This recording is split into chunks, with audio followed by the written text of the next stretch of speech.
Chapter 1128. People were still coming and going at the dock, and it did not change at all because of the arrival of a Japanese ship. Even though Luzhou's people knew what had happened in Jiangnan province some time ago, it was not that they did not hate the Japanese, but they did not take them seriously. For the people of Luzhou, Japan was not a threat. If Governor Zhang's family was willing, they could send a fleet directly from Luzhou. Even if they could not destroy Japan at once, they could at least prevent them from going to sea. If they wanted to eat fish, they could find the rivers on the various islands of Japan to catch fish. Therefore, when they found a Japanese ship docked at the dock today, the people doing business at the dock just glanced over and knew it was the Japanese, so they continued with their business. They were not interested in the purpose of the Japanese at all. The Emperor Xiaobao and Cuckoo were all there, so they believed that the Japanese were definitely not here to look for trouble. Su Mingyang was also watching. He knew a little more than the people of Luzhou, so he understood that the Japanese were afraid of being beaten. On the way to His Majesty's palace, Xiao Bei had received him. Someone had hurried back. Calculating the time, it was about time to meet the person who went back. He saw a person jump off the ship first, and then he waved at the ship. Many people followed him.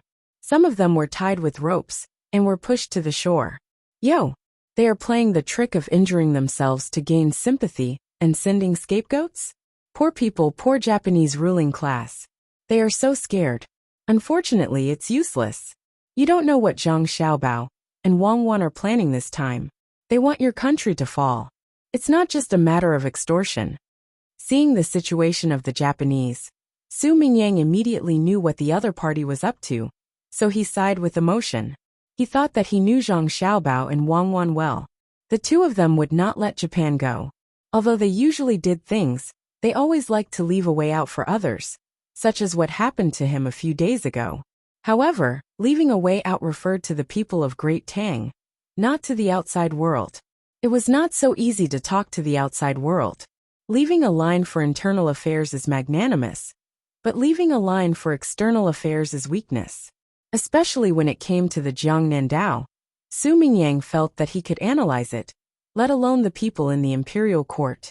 The Jiangnan Dao incident seemed to be a joint effort of many small countries and tribes. It gave people the feeling that the law couldn't punish the majority. Everyone's plan had been seen through, so everyone just had to apologize and be done with it. But the matter itself was definitely not so simple. There had to be someone leading. If it was said that a group of people from a small place in the southwest would come out to lead something, Su Mingyang would not believe it even if he was beaten to death. Unless the Southwest Imperial Edicts wanted to exterminate them, since it was impossible for them to be from the 6th Zhao. Then who was their leader? Clearly it was the Japanese. Duoshu really did want to go to war with the Great Tang. To be more precise, the Great Tang made it look like it was going to attack Duoshu. Ever since the Tibetans and the Turks no longer posed a threat, and the Great Tang had submitted, the Great Tang's army had turned to them. Su Mingyang felt that even if he were the one making decisions about the Great Tang, he would still continue to expand, especially in the west. Whether it was in the southwest or the northwest, there were large tracts of land that had yet to be occupied. There was a road from that side that merchants would always use, and they knew that there were things that the Great Tang lacked. Of course, the northeast also had its fair share of good things, especially after Zhang Xiaobao and Wang Wan had taken over. They had pushed quite a bit of distance into the northeast. Each year, they would send a batch of precious items to various parts of the Great Tang. But the winters in the northeast were truly too cold, and there were many wild beasts and few people. If they wanted to continue to occupy, there was no need to be in too much of a hurry. The natives there posed no threat. Thus, they could only set their sights on the Duoshu, who told them to have the power of religion. They could not be given a chance to develop, and they certainly could not be allowed to act prematurely. Thus, it was reasonable to say that the Duoshu wanted to cause trouble. The problem was that the Duoshu didn't seem to have a very good understanding of the Great Tang's Jiangnan path. Only the Japanese, who had the convenience of the sea, were able to establish a close relationship with the Great Tang seaports. At the same time, they also had an intelligence network. The The duoshi were nothing more than a support to confuse the people with religion. The Japanese were the culprits. They had a perfect plan. And at the same time, they had integrated the resources of the other people, changed the religion, and arranged for the people of the Six Xiao, who were familiar with the mountains and forests, to be stationed at Mount Lu. Since that was the case, how could Zhang Xiaobao and Wang Wan not have thought of it? So, Japan could forget about having a good time. The people who came to Luzhou today, let alone the scapegoats of the various Japanese clans.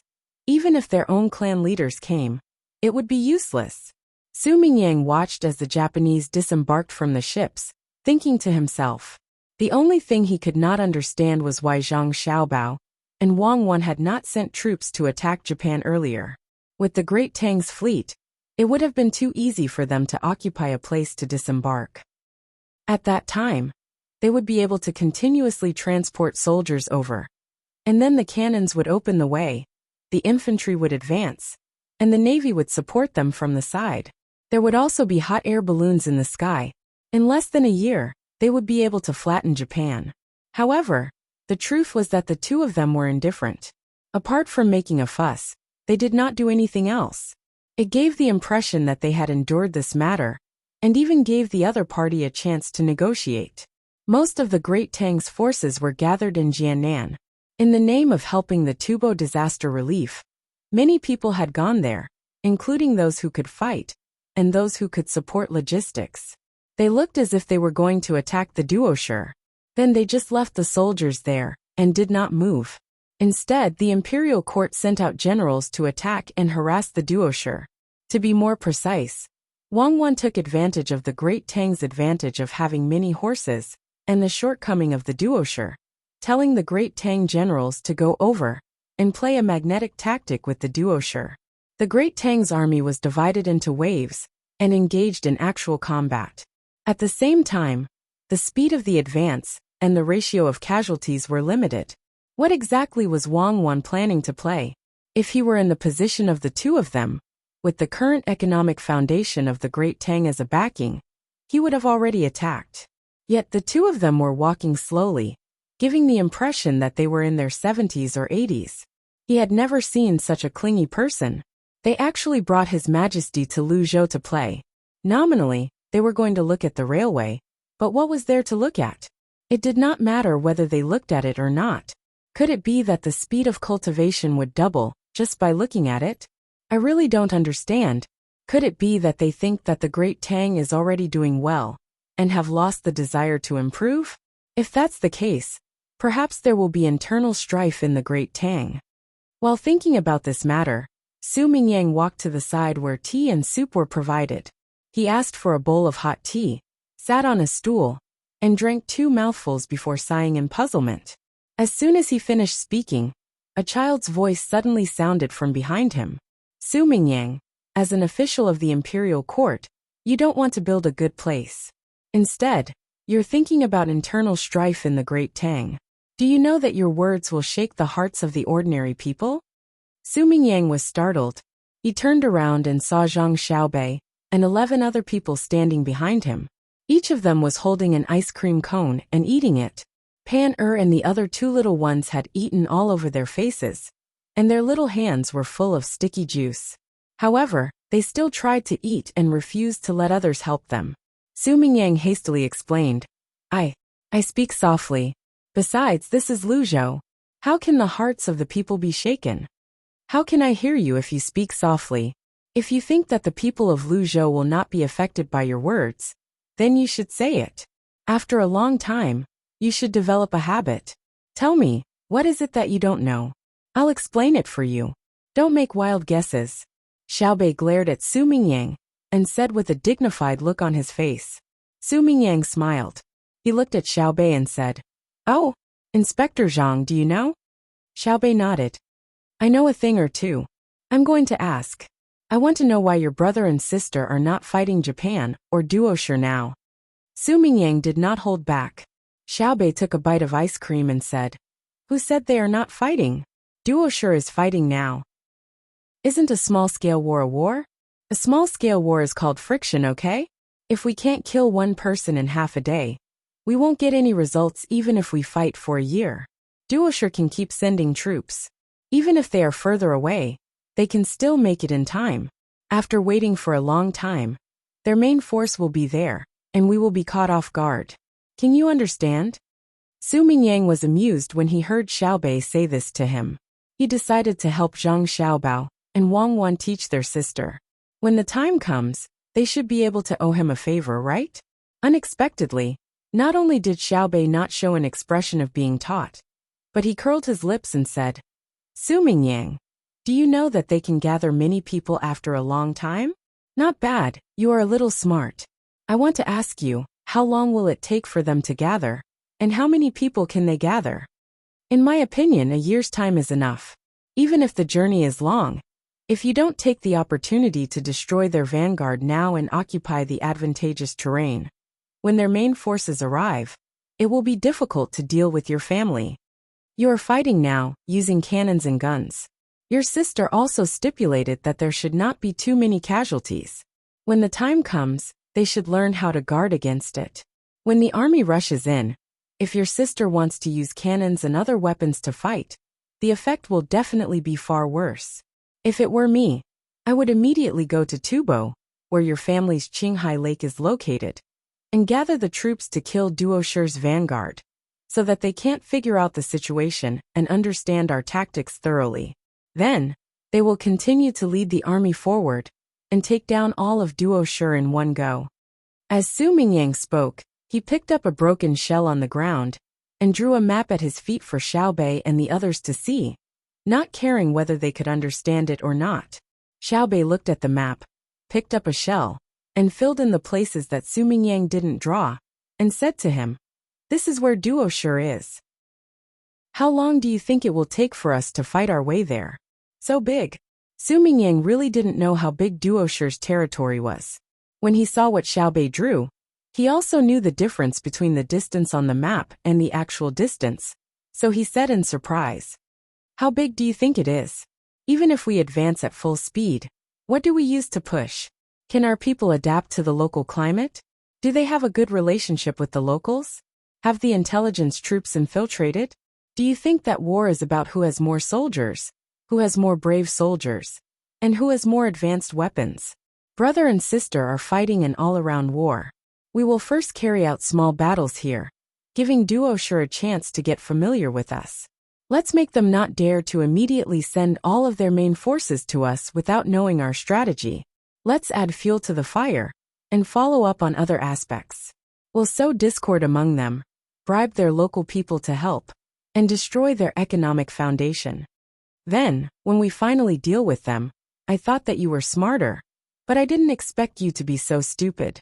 Do you see that the great Tang's imperial court is now rich, and think that you can squander it? Don't you see the crisis that the great Tang is in now? There needs to be a purpose in war. Other than occupying other people and plundering their resources, we also need to shift the internal conflicts out. Our great Tang won't take too long to. I won't tell you, so you can guess for yourself. In any case, it's not as easy as you think. When we really fight, we have to go back and forth. For example, when our logistics can't keep up, we need to stop and negotiate with them, giving them space to play. Once the logistics are ready, we can continue fighting, just like how I dealt with you, dragging you back and forth. If not for brother and sister speaking up, I would have tortured you for a period of time before I was satisfied. Xiaobei acted like a teacher as he spoke to Su Mingyang. Su Mingyang's eyes went round, and his mouth dropped open. This was especially true for the last sentence, which scared Su Mingyang. It turned out that he still had to thank Zhang Xiaobao and Wang Wan. After Xiaobei's explanation, Su Mingyang had a rough idea of what was going on, but he still refused to admit defeat. I know Duosher, but we have to take it slow. Japanese. Could it be that your family's fleet can't break through? What family? It's the Great Tangs, okay? Don't speak nonsense. My family only has a few servants assigned according to their rank, and no other armed forces. Do you admit it? Xiaobei hurriedly corrected him. I admit it. The Great Tang's fleet. Why can't the Great Tang's fleet attack? Su Mingyang readily agreed. Because if we fight now, we will lack manpower to help build the railway. Once the war starts, the two countries will be hostile, and it will be much more troublesome to get people from Japan to help build the railway. Unless we capture their people, it will also be difficult to manage them. Once they flatten the railway, the Great Tang's railway will be delayed for a long time. It's not worth it, so we have to use a soft knife. Unless Japan takes the initiative to start the war, we can only use coercion to make the Japanese compromise step by step, like drinking poison to quench thirst. Even if the Japanese know that the final result won't be good, they won't dare to lightly start a war. They can only look for other ways to solve it.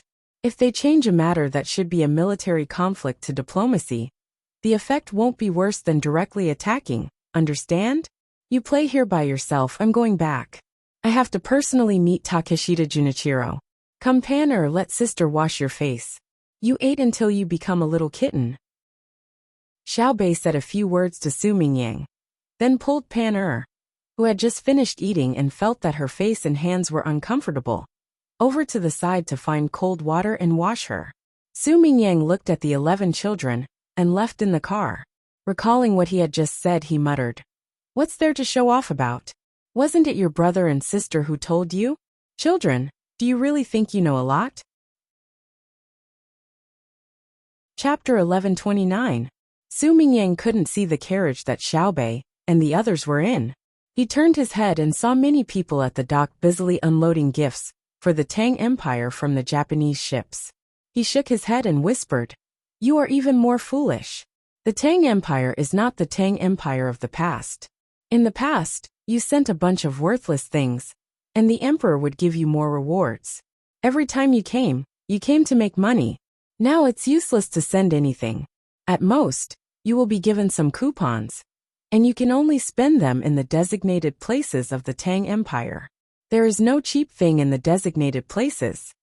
We are going to deal with you soon, but you still foolishly sent people to ask for peace. If it were me, I would directly call back all the Japanese in the Tang Empire, and then fight to the death. The Tang Empire can't attack immediately. There is still Duoshire. Then, we will secretly send people to the battlefield where the Tang Empire and Duoshire are fighting to understand the various tactics of the Tang Empire. At the same time, we will recruit good craftsmen in the country and work hard to develop advanced technology. Even if we can't make guns and cannons in a short time, we will try to make our weapons better. Also, we will send the children to a distant place, under the protection of the military. Even if some of them are swallowed by the waves, we will leave behind some seeds. The rest of the Japanese will be able to fight to the death when the Tang Empire is free. The Tang Empire may not be able to kill all the Japanese in 3 to 5 years. At that time, surrendering will be better than what we are doing now. Su Mingyang felt sad for the Japanese. They lacked courage. Otherwise, how could they be bullied so badly by the Tang Empire and have to use people to take the blame? How sad would the people who were chosen feel? Su Mingyang thought very well, but he thought of it now that he knew the layout of the Tang Empire. As he watched the Japanese unload the goods, another person's voice came from behind him. "Lord Su, you have a good idea. I admire you, I really admire you. Can you people from the Zhang family and Wang family not be so scary? Can't you show your face in front of me when you speak?" Su Mingyang, who was frightened again, looked back and saw that it was a manager of the Chamber of Commerce. He sighed and said helplessly, "I didn't want to scare Lord Su. I just happened to be behind you and thought that Lord Su heard my footsteps, so I said those words. Lord Su, please don't blame me. It's just that I don't agree with Lord Su's words and have some other thoughts."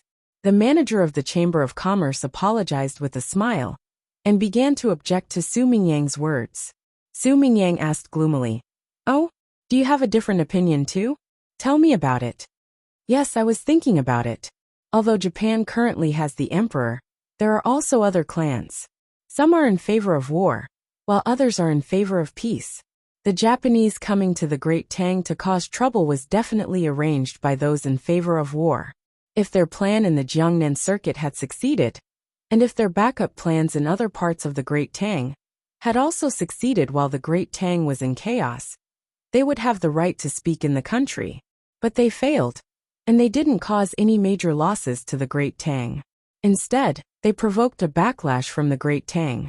Thus, someone had to bear the responsibility. Their prestige in Japan would definitely plummet. At this critical time, they still want to fight to the death with the Great Tang. Before the Great Tang's soldiers can go, their heads will be cut off by the peace faction and sent to the Great Tang to ask for peace. Of course, I don't think they are afraid of death. What they are afraid of is that once their entire faction is finished, Japan will have no hope and will be wiped out by the Great Tang through various means. Thus, in order to preserve a little seed, they can only choose to make concessions in the country and endure humiliation in order to make a comeback. It was precisely because the young master and young lady had considered this that they did not immediately send troops to attack.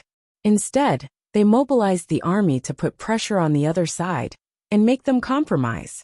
Otherwise, if they really did go to war, they would immediately be able to unite in the face of this crisis. In this way, the young master and young lady's early efforts would truly have been for naught, and they would have wasted their time without obtaining any benefits. This truly was not worth it. War was like a business. If the cost was too high, there would be no profit. This was a business that would lose money. If you want to lose money and make money, you shouldn't put it on the Japanese.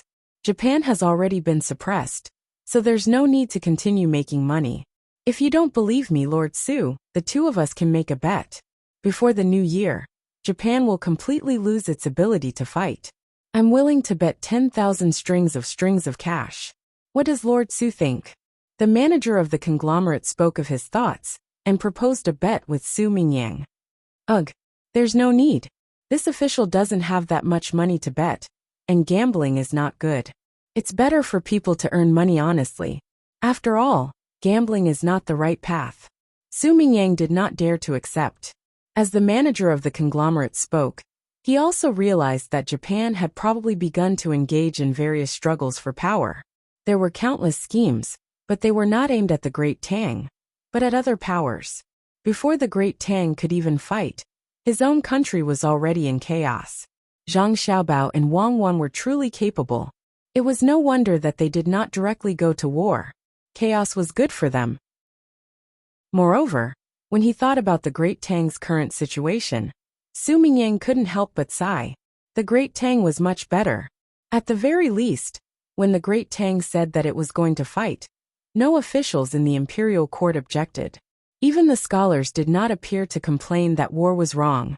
This was because Zhang Xiaobao and Wang Wan were using the excuse of helping the people of other countries to live better lives and to educate them. This was justifiable in the grand scheme of things.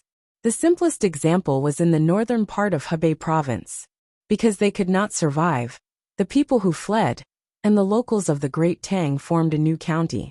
Their lives were clearly better, and they were in a very comfortable situation. This proved that the rulers of Xinhua did not treat their people well. There were still many people in the world who needed the help of the Great Tang, even if they used war to overthrow the original ruling class. Although the process was painful, the results were good. The most important thing is that the Great Tang is now rich and has advanced weapons. No one in the imperial court is against war. If the poor people keep revolting in various places, not to mention war, as long as the national treasury takes out money to do anything, many people will stand up to oppose. As Su Mingyang thought about it, he was even more convinced of the fact that war was fought for money. You go about your business first. This official will look around and see if I can think of a better idea to help the local people solve some practical problems. It's not easy to be the provincial governor of Luzhou. Su Mingyang waved his hand at the manager of the conglomerate and stood up, intending to take a stroll. Lord Su, are you sure you don't want to gamble? In fact, you can be rich. When the new year comes, as long as you don't do anything else, you can get a comfortable reward. It's more than the previous one. The previous one didn't come up with a good idea to build railway tracks at the docks. The manager continued to ask. At the same time, he reminded Su Mingyang that the more things he did for the local people, the more rewards he would get when the time came. Su Mingyang continued to wave his hand. There's no need. I never bet with people. After saying that, he continued to walk to the unloading ship. He wanted to come up with a better idea. Even if it was a little more efficient, he could get more rewards. He was really tempted by the manager's words. It was not only to get more money, but more importantly, if he took more money, he could give an explanation to the people who supported him behind the scenes. He wanted to show them that he, Su Mingyang, was not just a person who came to Luzhou to mess around. Compared to the previous ones, he was a capable person. There would definitely be no problem for him to continue to support him in the future. Lord Su, you're here? Su Mingyang had just stood beside one of the unloading ships when someone greeted him warmly. He turned to look. Wei Wei nodded. However, he did not know the other party. However, he knew he must have come up with a good idea that had gained some recognition from the locals. Otherwise, he would be like before. No matter where he went, as long as he did not take the initiative to speak, others would treat him as if he was invisible. They would stand beside him, but they would not speak to him. They would not even look at him. It was depressing. When Su Mingyang thought about this, he felt that it was easy to be the provincial governor of a province, especially the provincial governor of a small province. There were very few counties under the jurisdiction of a province. If he really became a provincial governor, he would just have to wander around and see the situation at the bottom. With what he had learned, it was not too difficult. Even if he could come up with useful ideas for a county every month and improve the lives of hundreds of people, he would still gain a lot in a year. Moreover, if he did not have any special opportunities, he would not be able to leave after a year as the provincial governor of a province. Many times he would have to stay for 3 to 5 years or even die of old age. Of course, in the current Great Tang, if a provincial governor was truly capable, he would not die of old age unless he was already old when he became provincial governor. As long as he was willing to do practical things for the people and improve their lives, even if a province had 10 counties, he would be able to help tens of thousands of people in 5 years, if he helped a few hundred people every month. The people did not have knowledge. Could it be that the officials of the current era, who had studied political economy, and had the opportunity to report things they did not understand to the officials in the capital? After receiving guidance, would they not be able to solve the problems of the people's lives? If that was really the case, not to mention dying of old age in the position of provincial governor, he would probably be impeached before he could even hold the position for long. The current Great Tang was still better. Although Zhang Xiaobao and Wang Wan were a little too domineering, their eyes were very bright. They usually collected intelligence on places and found that the officials of a place were really capable. After the officials made achievements, if the people of the imperial court did not care about them, they would immediately promote them through another channel. This gave the officials hope. They knew that as long as they put their mind on the people's lives, they did not need to spend money to curry favor with the higher-ups to be promoted. They also did not need to worry that they would say something wrong and offend the higher-ups and be suppressed by the higher-ups. If the officials dared to suppress them after they made achievements, the higher-ups would be the ones to suffer before the officials. I guess I can't think of a better way to do things at the docks. Do I have to find other places that are not perfect? Zhang Xiaobao and Wang Wan were too hateful. They had planned Luzhou so well that they could not find any new ideas, even if they wanted to. Farming, breeding, tourism, and seafood processing, they had everything. Moreover, the roads were also built. Where should I start?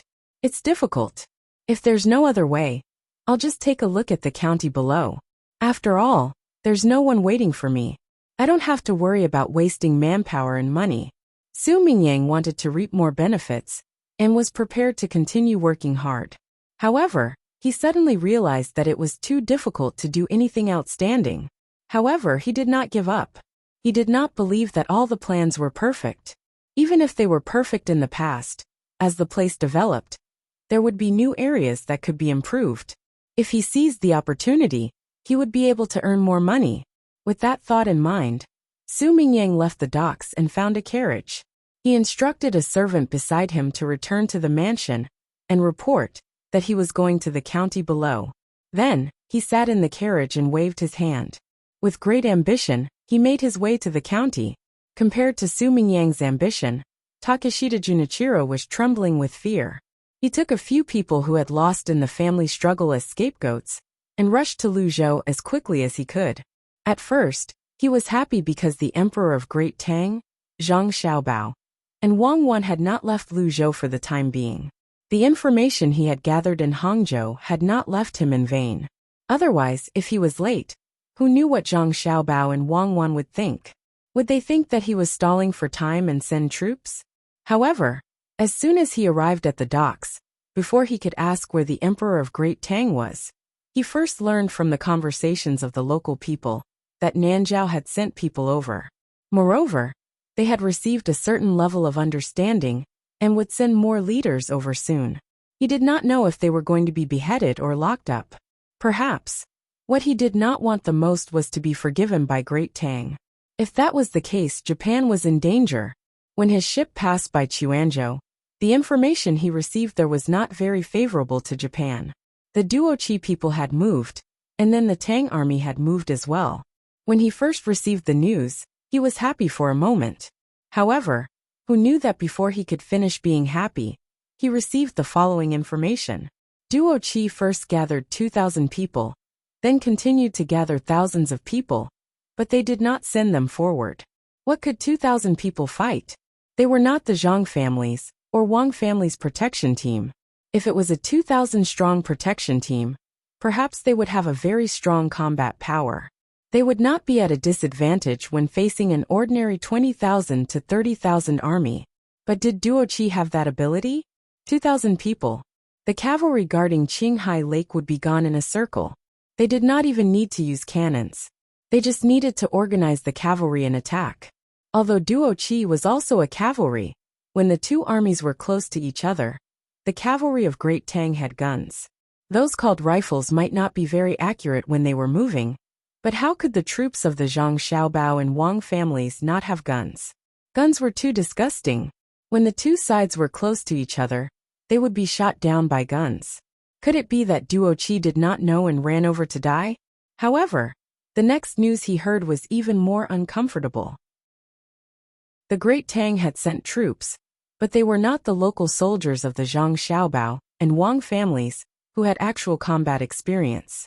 Instead, they were the soldiers from Shannan West and Jiannan West, and they were small batches. At the same time, the general sent by the Great Tang was not from the Zhang Xiaobao and Wang families, but the commander of the Great Tang Military Academy. From the intelligence, it was obvious that the Great Tang and Duoqi were playing. Now the news that Lu Zhou received said that the leader of the Sixth Zhao had come. If they were fine and the Great Tang did not send troops to fight, would the Great Tang's troops just stay there? Thinking about it, it was impossible. Who would they attack? Fighting Exine Luo? With Exine Luo's current state, why would they need the Great Tang to fight? If the troops in Jili province went over, they would just directly occupy it. It was that simple. Since they could not fight Exine Luo, who else could they fight? The only one left was Japan. Could it be that Zhang Xiaobao and Wang Wan wanted to gather their troops to attack Japan? What should they do? With these thoughts in mind, Takeshita Junichiro set off for Lu Zhou's mansion. He needed to enter the mansion first before he could apply to see the Emperor of the Great Tang. Even if he applied, it might not be approved. Along the way, Takeshita Junichiro deliberately slowed down. Occasionally, when he met a citizen of Luzhou, he would give them some benefits. Then he would ask about recent events in Luzhou, especially if there were any movements in the southwest.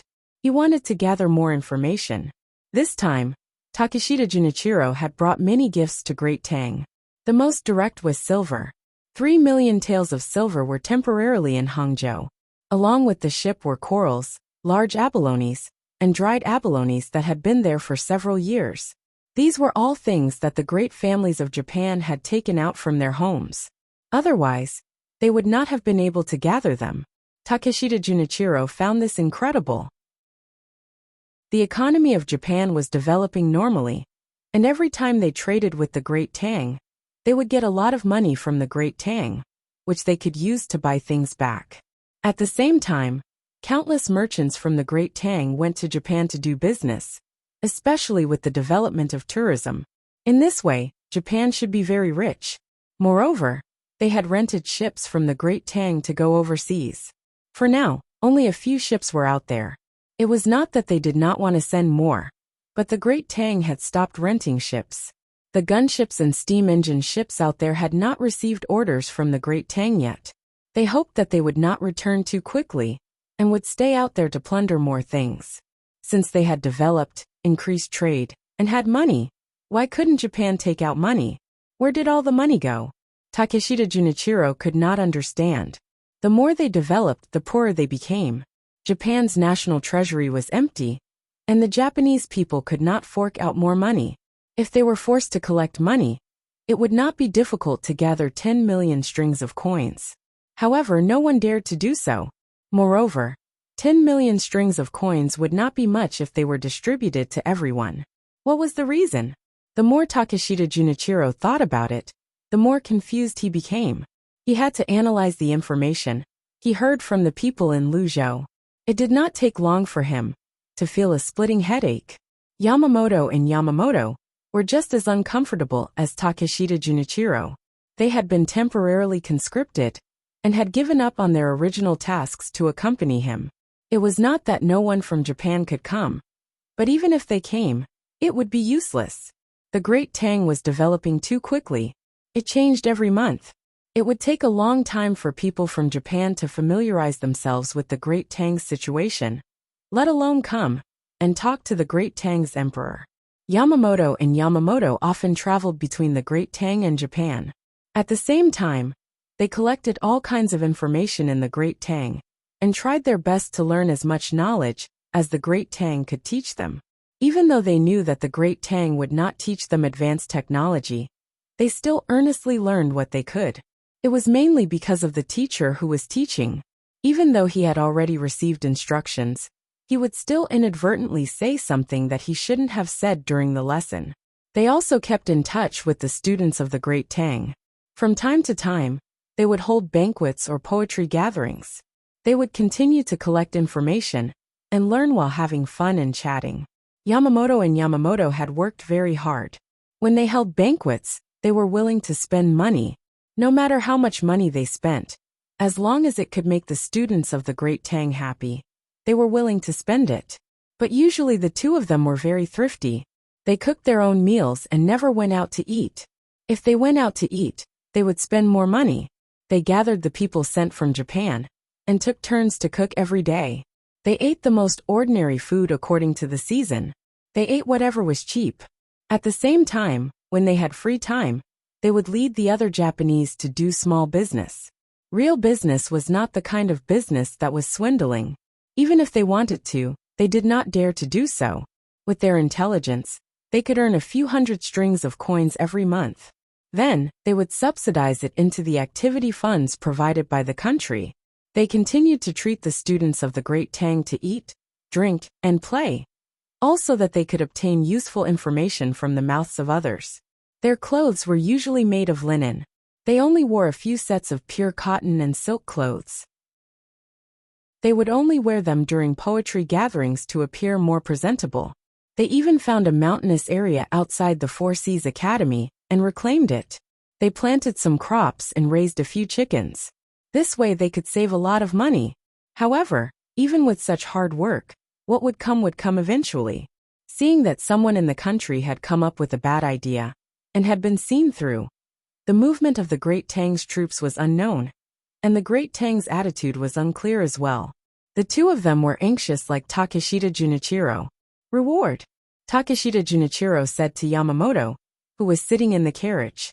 He had just asked a citizen of Luzhou some questions, so it was time for him to pay. Yamamoto immediately produced 50 strings of coins and passed it to Takeshita Junichiro. Then, he turned around and continued to eat the free soup provided by the docks. He held a buckwheat biscuit with salted vegetables in it. He took a bite and chewed twice. It was delicious. At the very least, it was better than going hungry. More importantly, it was cheap. 1 copper coin could buy 3 caddies of buckwheat. If they were made into biscuits, they could last for a few days. They collected information along the way. At the same time, their information was sent to the Ocean Cloud Inn as they moved forward. Li Longji looked at the information on the paper and sighed. he said to Zhang Xiaobao and Wang Wan. It's a pity. It's a pity for these people from Japan. In order to help their country, they did everything they could. They actually ate buckwheat biscuits and salted vegetables, and gave the money they had on them to passers-by. I heard that they worked hard in school. Why can't they give up their identity as Japanese? If they really didn't care about Japan, with their abilities, they would definitely have a good life in Tang. They might even be able to enter the top 100 of the billionaire list. Zhang Xiaobao had also read the information and said, yes, they're not bad. Every nation has people like them. Not only Japan, but Tang also has people like them. In fact, it's even better than Japan. I can respect their national spirit, but it doesn't mean that I'll let them go. There are many people like them. I think their performance is only so-so. Showing them respect is also a form of respect for myself. Yes. Wang Wan chimed in. They're doing all right. At least I'm quite satisfied with what they're doing. Fortunately, not all Japanese are like them. The Bushido spirit hasn't been fully formed yet. I won't give them that chance. In the front line of espionage, many people have died, and many of them died unjustly. However, there are still people who keep joining, just for a belief. Compared to Japan, Tang is not inferior at all. I know that if you two were in their position, you would definitely think of Tang. However, you two would be better than them and do better. Your family's spies also have to suffer like this outside? Or have they been sent to? Li Longji nodded and praised Zhang Xiaobao and Wang Wan. Then he asked about their intelligence personnel. Zhang Xiaobao and Wang Wan immediately smiled and pursed their lips. Well, I won't ask anymore. You have your own intelligence system, and I have mine. However, my intelligence system is good in Tang, but it's hard to say if it's sent outside. After seeing what happened to the Japanese, I decided that as long as they work hard for Tang outside, whether they come back alive or stay in a foreign country forever, after a period of time, when their identities are exposed, I will specially set aside a piece of land for them and erect a monument for them. What do you think? Li Longji thought that there were people like Yamamoto and Yumanji who saved money outside, but then took out more money to give to others. For a moment, he also felt sentimental. Zhang Xiaobao took a deep breath and said, as long as the Tang Empire maintains an absolute advantage, this matter can be done. If the Tang Empire is overtaken by others one day, then even if some people die, they won't be able to obtain a title. In fact, even if they do something beneficial to Tang, because the officials of Tang are too corrupt, not only are they unable to protect them, they even want to capture them and force them to hand over all their money. That is the most lamentable thing. A country that doesn't even have the courage to admit that someone has done a good deed, and instead wants to arrest that person, forcing them to flee. This country is about to be destroyed. In truth, my request for the Great Tang is very simple. If our spy is exposed one day, he can confidently tell the other side that he is a spy for the Great Tang. But you are not allowed to touch him. Otherwise, the Great Tang will destroy you for me, let alone killing me in broad daylight. Even if I were to reveal my identity and suddenly disappear from this place, you would still have to bear the wrath of the Great Tang. Isn't that a little too unreasonable? You went to other people's territory as an intelligence agent, and they found you. And you are telling them not to touch you? Li Longji said with a smile. Yes, that's what I mean. Being reasonable is a matter for weak countries. The strong don't need it, and what the strong say is right. Even if one day my army goes to other people's territory and kills them, but they are surrounded, they can only send the people back to me. The only thing they can do is to take the guns from our people and study them. They can't do anything to our people and turn a military conflict into a diplomatic incident. I allow them to protest, but I can only express my regret. Zhang Xiaobao said as he looked at Wang Wan. Wang Wan was almost angered by Zhang Xiaobao's words. She glared at him and said, you are talking about a strong country against a weak country. A strong country can't be strong just because you say so. You don't even have an aircraft carrier. So what can you do? Do you really think you are strong? Didn't you get better in the end? Do you know what it means to endure hardships?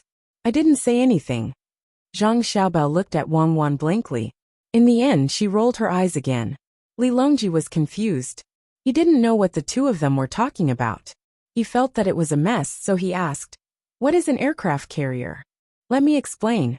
Zhang Xiaobao didn't look at Wang Wan's eyes and quickly said, "An aircraft carrier is a ship that provides a combat supply platform for things that fly in the sky.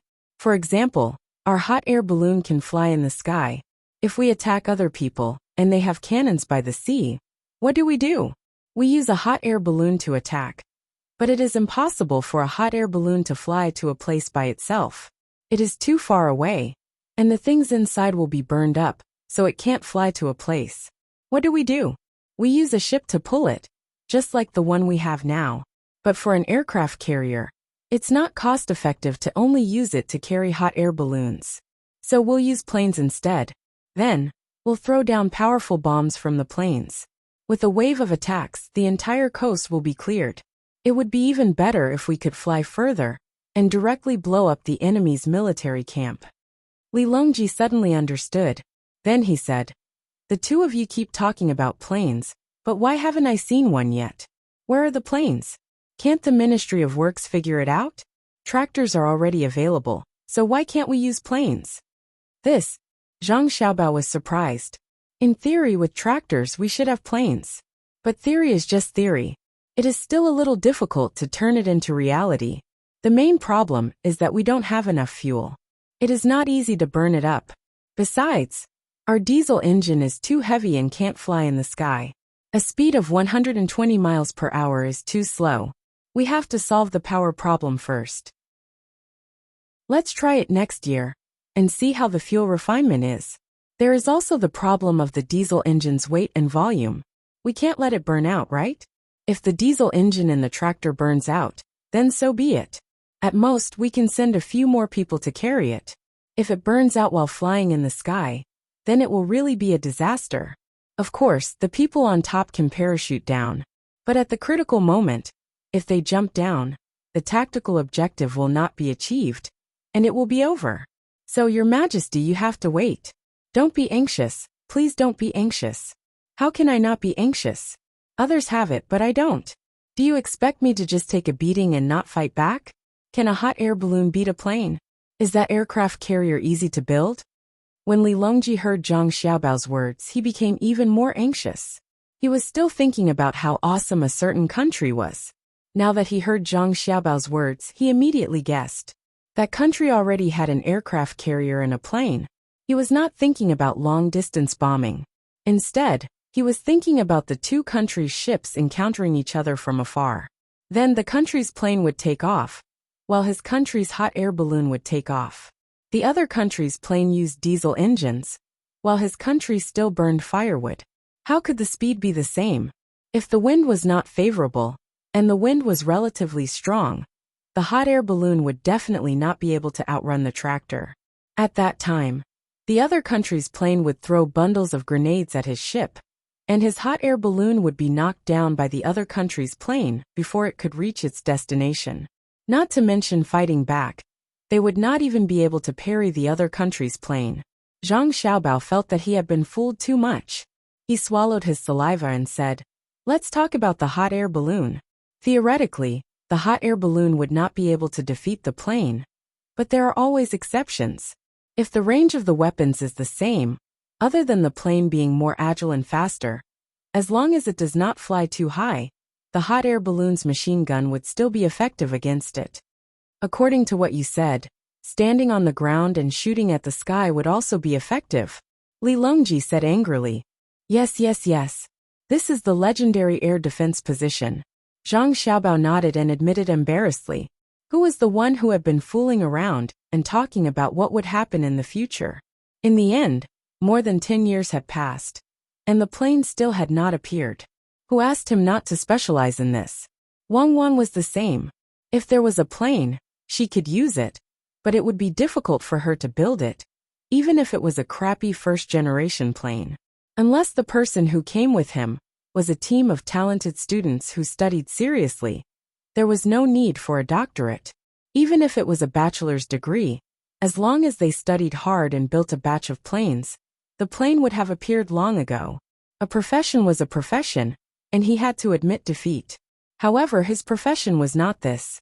If you asked a technician to play economics with him, he would not be able to do it, right? That was the logic. Li Longji was still thinking about how to use the plane in war. He took a deep breath to calm himself down and asked, "What about the ship? It's just a mothership. It's easy to build, right? Let's build it first and talk about the rest later. We can't possibly not have a ship after we have a plane, right?" Ah, Zhang Xiaobao was stunned. Wang Wan pursed her lips and smiled. "When I say ship, I mean a ship used to transport the plane. Can you build one? It's easier than a gunship, right? It doesn't have to be equipped with cannons, just a plane." Li Longji felt that an aircraft carrier was easy to build. Wasn't it just a ship? It did not need to fly in the sky. Zhang Xiaobao shook his head like a rattledrum. "No, Your Majesty, it's not like that. You won't understand in such a short time. That thing, it's like this.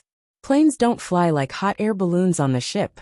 In theory, there can be such planes, but let's not think about it for now, okay? So the plane has to run on the ground first. It has to run very, very fast before it can fly. Running requires distance. When it's on the ground, we can even build a path of a few hundred kilometers for the plane to run on. What about on the ship?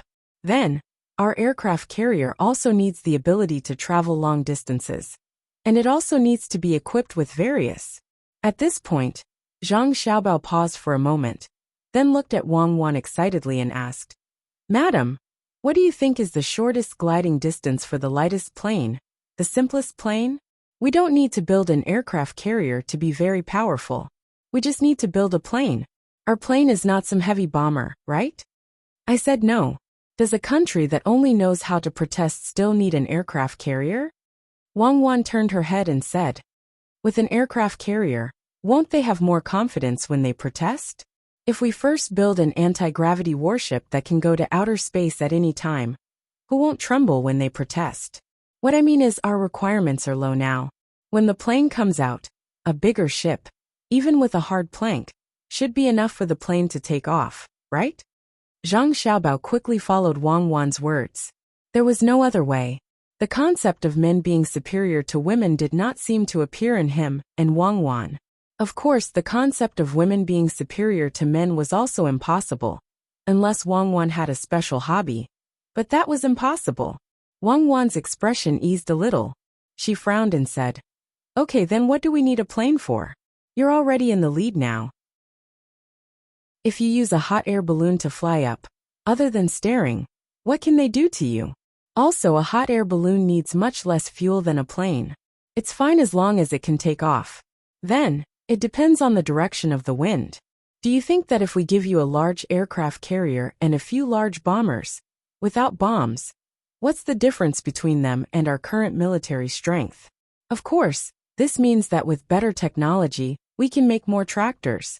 It's definitely not a problem to use them for farming." "That's true, Your Majesty. Do you understand? We don't need that lousy ship now. What we need to do now is to make guns and train people to be more accurate. An aircraft carrier is not omnipotent. As long as the ground troops are strong, the final deciding factor of victory will be the ground troops. Only then will it be the occupation. Otherwise, even if it's airdropped, it will only be a ground battle. It's useless, at least for now. But Your Majesty, don't worry. We will let the Ministry of Works work hard on research. Perhaps in a few hundred years, an aircraft carrier, or even a public carrier, will be produced." Zhang Xiaobao thought about it, and felt that Wang Wan's words made sense. Since they did not need the aircraft carrier to have too many functions, what would they need it for? In any case, their military strength was invincible now. In the end, Li Longji did not completely understand what Zhang Xiaobao and Wang Wan were talking about. He was very depressed. A few hundred years later, maybe I can just fly to someone else's place and become their emperor. Everyone will submit to me, right? Your Majesty is wise, Zhang Xiaobao said. Wise? My life is gone, so what wise am I? Do you really think I can live forever? Why are you trying to scare me? Tell me about your plans. How are you going to deal with Takeshita Junichiro? What are we going to talk about when we meet this time? I still have a plan in mind. I'll have to cooperate with the two of you, who can't make airplanes.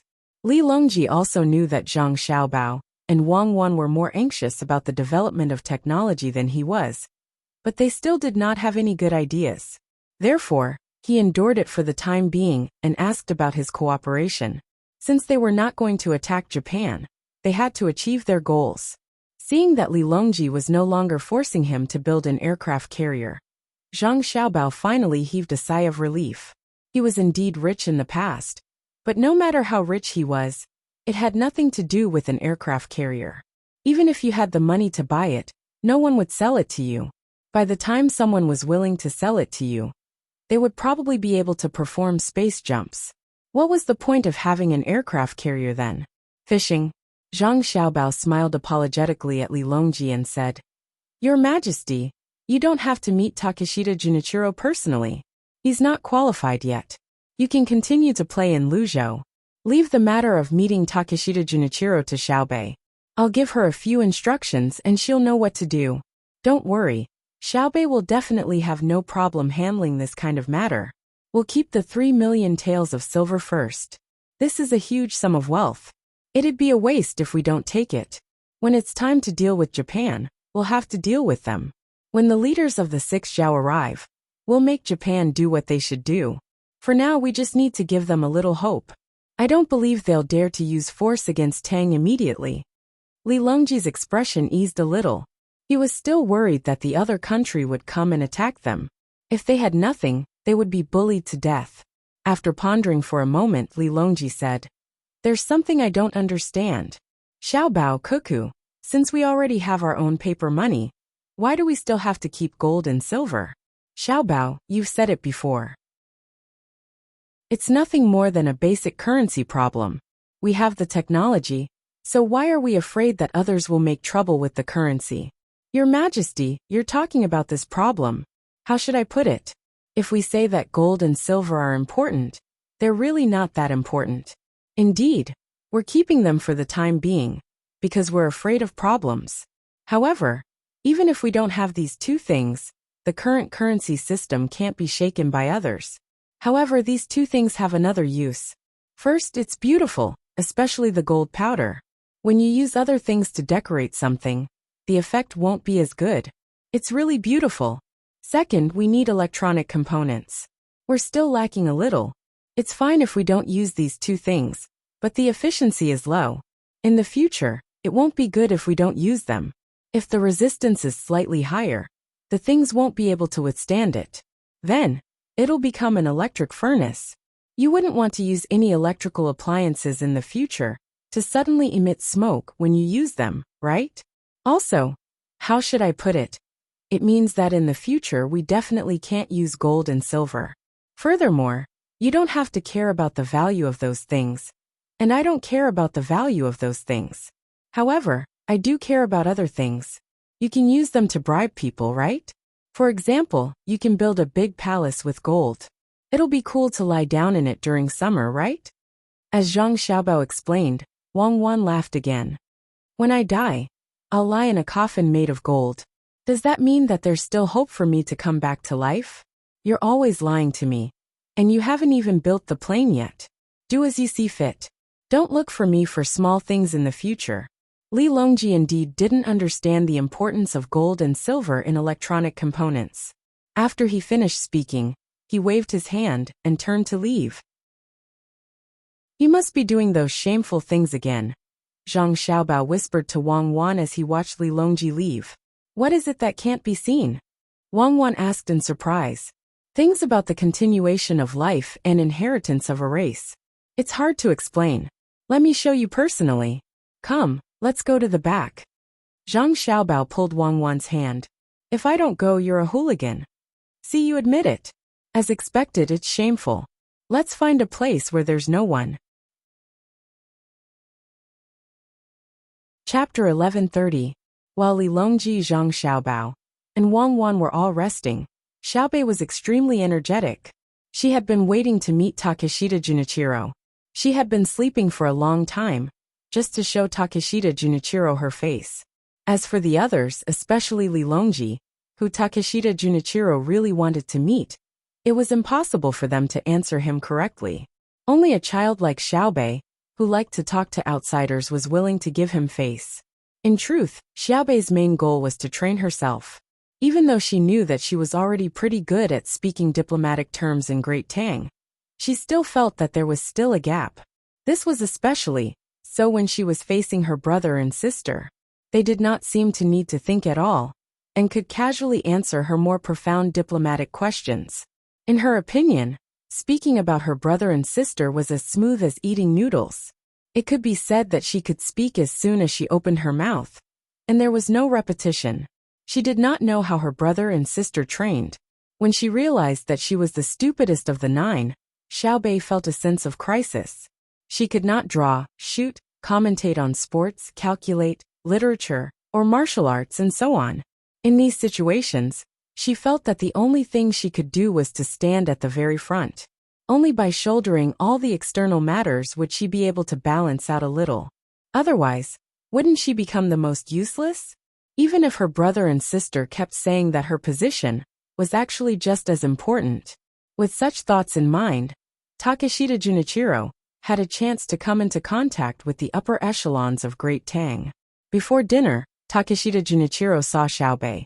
She was clearly a child in his eyes, but he could never treat her like a child, because many people had already been taken advantage of.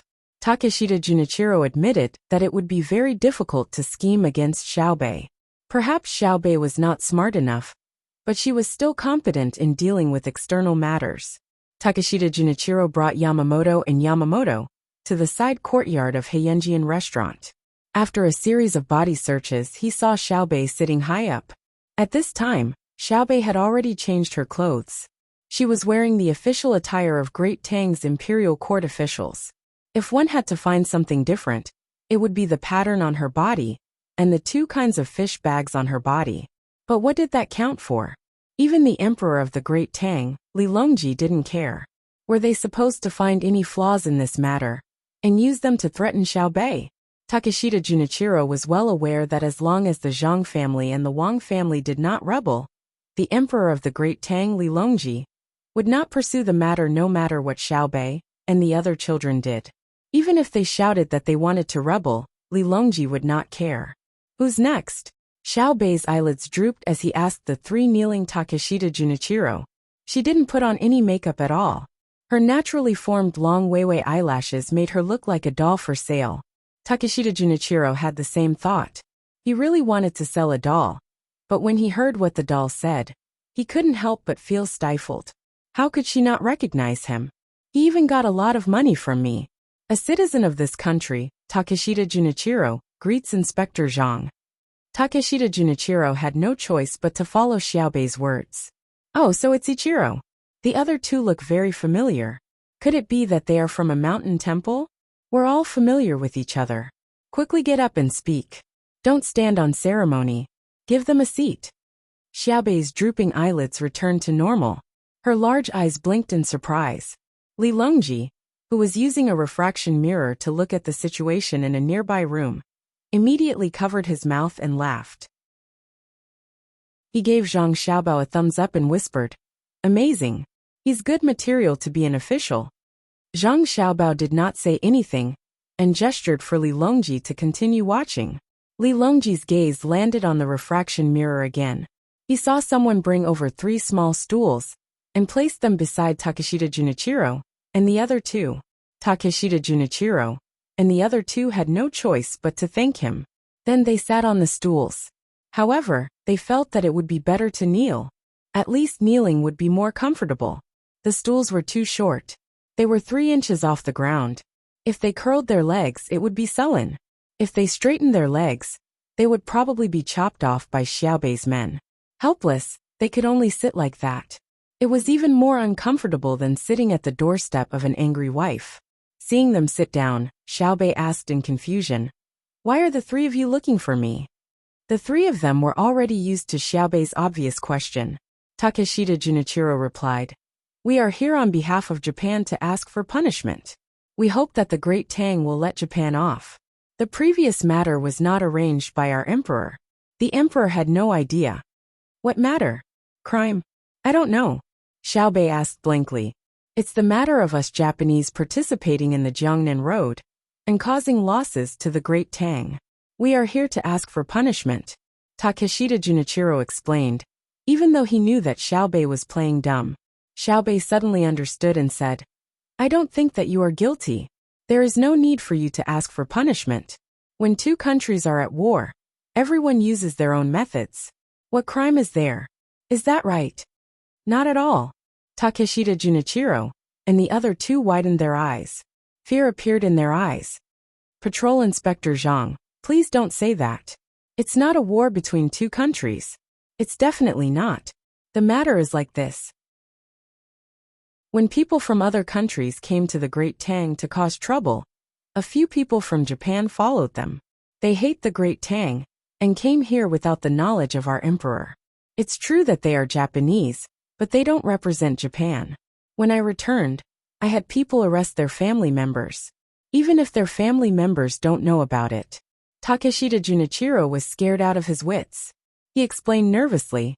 He finally understood why it was difficult to do diplomatic work when one's military power was not strong. It's not a war? Xiaobei asked. Takeshita Junichiro shook his head vigorously. No, it's definitely not. It's a misunderstanding. We have already escorted them over.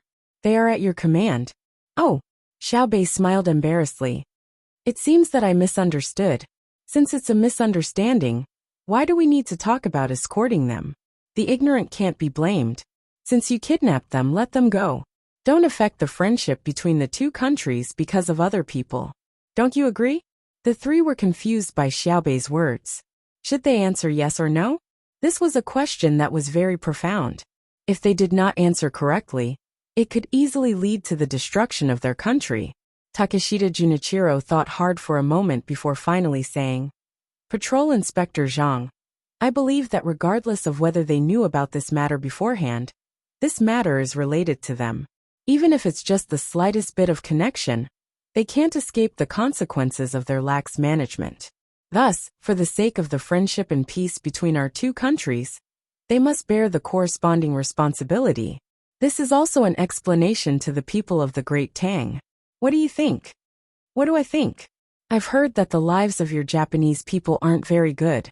Coincidentally, my Great Tang has invited important figures from the southwestern Zhao to come here to discuss matters and help resolve the problems of the lives of the people of the southwestern Zhao. Why don't you send someone over as well? Since you've already said that you want to give an explanation to the people of the Great Tang, I'll mention it first. The people of the Great Tang, who were harmed, need a small piece of land as compensation. This is the land of your Japan. We're not forcing you to give it to us, but renting it out. You might be asking why renting your land would make up for the harm done to the people of the Great Tang, right? It's actually very simple. Because the people of the Great Tang, who were harmed, believe that renting a piece of land from your land will make up for the harm done. Do you understand? Xiaobei followed his brother and sister's request and organized his words for Takeshita Junichiro and the others. The three of them were even more confused. What was all this nonsense? But the main meaning was clear. They wanted to rent out a piece of land to the Great Tang as compensation for their defeat in the war. Ceding land was a very simple matter. Patrol Envoy Zhang, how much land will be ceded to you? Takeshita Junichiro nervously asked. It's not ceding, it's renting. We'll give you money. Let me think, it's about 1/20th. But the money we're willing to give is 1/10 of the income of your Japanese territory. We'll first rent it for 10 years, and after 10 years, we'll talk about it again. In truth, you're the one who's benefiting twice the price. Let's settle the matter of renting the land first. Which one of you should hurry back and invite your important people to the Great Tang? Together with the people of the southwestern Zhao, one of you can examine the development model of the Great Tang, and then accept our help in other aspects. I have a list. Once you've chosen the people you want to send back, give them to bring them back. We're very sincere. Whether it's our officials, people, or soldiers, we all fervently hope that they can come. I trust that you won't disappoint us, right? Xiaobei continued to speak according to his plan. In truth, he wasn't sure what the point of calling these people over was. Was he supposed to kill them? He trusted that his brother and sister wouldn't do such a thing. Otherwise, it would have been better to just call them. Takeshita Junichiro, and the others could hear the threat in his words. If not all the people on the list came, the people of the Great Tang would be disappointed, especially the army. What they were least worried about was renting out 1/20th of the land. Any large island would be enough. Even if they gave it to the Great Tang, it wouldn't matter. In the future, if they had the ability to take it back, they would naturally take it back. If they didn't, they had no choice but to give it to them. All right. We'll immediately arrange for people to go back. What other requests does the Great Tang have? Takeshita Junichiro saw that there was no need to resort to violence, so he agreed to the matter first. As for what would happen after the people were sent back, it wasn't something he needed to consider. Xiaobei seemed to be deep in thought, and then he shook his head. No, I can't remember. I think the next thing is to ask you what technology Japan needs. The people of the southwestern countries are coming to Luzhou to discuss the supply of technology, but it's not free of charge. You'll have to pay a price. The price isn't high, and it's mainly to help you, not harm you. Chapter 1131. 15 years ago, Takeshita Junichiro and the others would have believed Xiaobei's words. At that time, the Great Tang was very easy to negotiate with. Sending some rotten fish and prawns as tributes could be exchanged for precious silk and porcelain. Seeing that the Great Tang had advanced technology, they could also learn it. Moreover, if the Great Tang Emperor was happy, he might even send craftsmen to Japan to teach them. But now that was impossible. Would the Great Tang be so kind? Those worthless craftsmen with no status had now become treasures. As for technology, there was even less hope. Let alone military technology. Even if they wanted to learn some basic technology, the Great Tang would not teach them. Thus, when they heard Xiaobei say that he would help Japan, Takeshita Junichiro and the others were not happy. On the contrary, they couldn't help but tremble. What kind of rotten idea was Zhang Xiaobao coming up with now? Everything I said is true. Do you believe me? Xiaobei asked, looking as if he was waiting for others to acknowledge him. The three nodded. We believe. How could Patrol Envoy Zhang's words be false? Really? You believe me? I don't believe you, Xiaobei said to the three. While the three were flabbergasted, he continued. I don't believe why Big Brother and Big Sister would give you the technology, but it's true. There's also the people in the Southwest. We're not giving you the technology because we're afraid of you. We're sincerely helping you. However, the technology is not military technology, but smelting. The metal you sold us was too inferior, hindering our work. So I think that by helping you, we'll be helping ourselves. What do you think? Yes. By helping us, you'll be helping yourselves. Patrol Envoy Zhang, you're truly too amazing. You've thought of this crucial point. With your abilities, it won't be a problem for each of you to become a governor of a province. The people under your rule will also have better lives. Takeshita Junichiro felt that Xiaobei's words made sense. Otherwise, why would he teach them technology without any intentions? Learning the smelting technology would probably require them to pay a great price, but it would be worth it. Hearing Takeshita Junichiro's flattery, Xiaobei's expression sank. He coldly snorted. Humph, you have bad intentions. Why do you say that? Takeshita Junichiro didn't know what he had said wrong. You said that each of us should be the provincial governor of a province? That's clearly harming us. Once the 9 of us are separated, we're nothing. Only when we're together can we be the real inspectors. What can I do if I'm the provincial governor alone? I don't even know how to calculate. You're trying to divide us. I'm very angry. My young heart has been hurt. What should I do? As Xiaobei spoke, he covered his heart with his hand. Indeed, he was very sad. Takeshita Junichiro was dazed for a moment. Patrol Inspector Zhang, don't be sad. We brought money with us when we came. When the time comes, your money is to compensate the people of the Great Tang who were harmed. What does it have to do with me? What's more, do you think that money can make up for the damage to your heart? However, I heard that it's okay to eat abalone. Dried abalone, the kind with 2 to 4 heads, is a folk recipe. I heard that Japan has it. Do you remember? I don't know if it's true. Xiaobei righteously refused the money and changed the topic, talking about dried abalones. Dried abalones? The kind with 2 to 4 heads per caddy? I remember. It's true. It's true. However, there aren't many 2-headed and 3-headed abalones.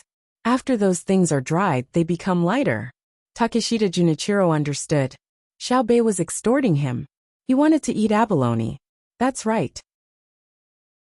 Who wouldn't want to eat abalone? The problem was that most people didn't even dare to think about it, much less eat it. It was too expensive. Xiaobei's eyes widened a little. He said happily, "It's actually true. I didn't expect it. Actually, I don't want much. Just 100 or so caddies will do. You have a lot of 4-headed abalone, right? Give me 1,000 caddies. I believe that we don't need to search Japan to gather enough, right?" Takeshita Junichiro calculated in his heart. He reckoned that they could really gather enough. Dried abalones weren't all harvested this year. There were also those that had been prepared and preserved in the past. He nodded. All right. 100 caddies of 2-headed and 3-headed abalone, and 1,000 caddies of 4-headed abalone. I'll immediately get someone to do it, and bring it back to Patrol Inspector Zhang. It's a deal. I won't take your things for free. I'll use my skills in exchange. If you give me 1,000 caddies of abalone, I'll give you 10,000 caddies of willow weaving dolls. Don't look down on dolls. Not only do they have weaving skills, but they also have planting skills. After you take them, learn them seriously. Once you've learned them, you can plant willow trees and grass if you want to plant them. Isn't that awesome? Xiaobei said very fairly. He didn't take advantage of them. Takeshita Junichiro swallowed 2 mouthfuls of saliva.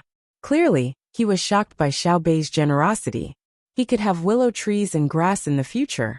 Looking at his expression, Xiaobei sighed like an adult and said, "Do you think that I'm lying to you?" No, no one thinks that you're lying to us, Takeshita Junichiro hurriedly said. However, he felt deeply sorrowful in his heart. He knew that the other party was bullying him, but he had no choice but to play along. He just wanted to curry favor with the other party, even if the other party was a child. Who asked the other party to have such a good brother and sister? If he really offended the other party with his words, perhaps before the Tang Empire's army was mobilized, the other party's guards would have already boarded a ship and attacked. Was there anything more sorrowful and helpless in the world than this? Not only was the other party powerful, but more importantly, it was the other party's will. If everyone in his country was wholeheartedly committed to war, the Tang Empire wouldn't dare to start a war lightly. How long would it take for the Tang Empire to kill all the Japanese? Would they still be able to kill more people? It was a pity that the Tang Empire's supporters of peace had been enduring time and time again. They always thought that if they took a step back, the Tang Empire would let Japan off. However, they didn't know that Zhang Xiaobao and Wang Wan had the ambition to destroy the country. When the Bohai Sea Commander-in-Chief's office's ocean-going fishing team came to his country to search for fish, the fishermen of his country had no choice but to hide far away when they saw them, even though they knew that they were very close to his country. Why?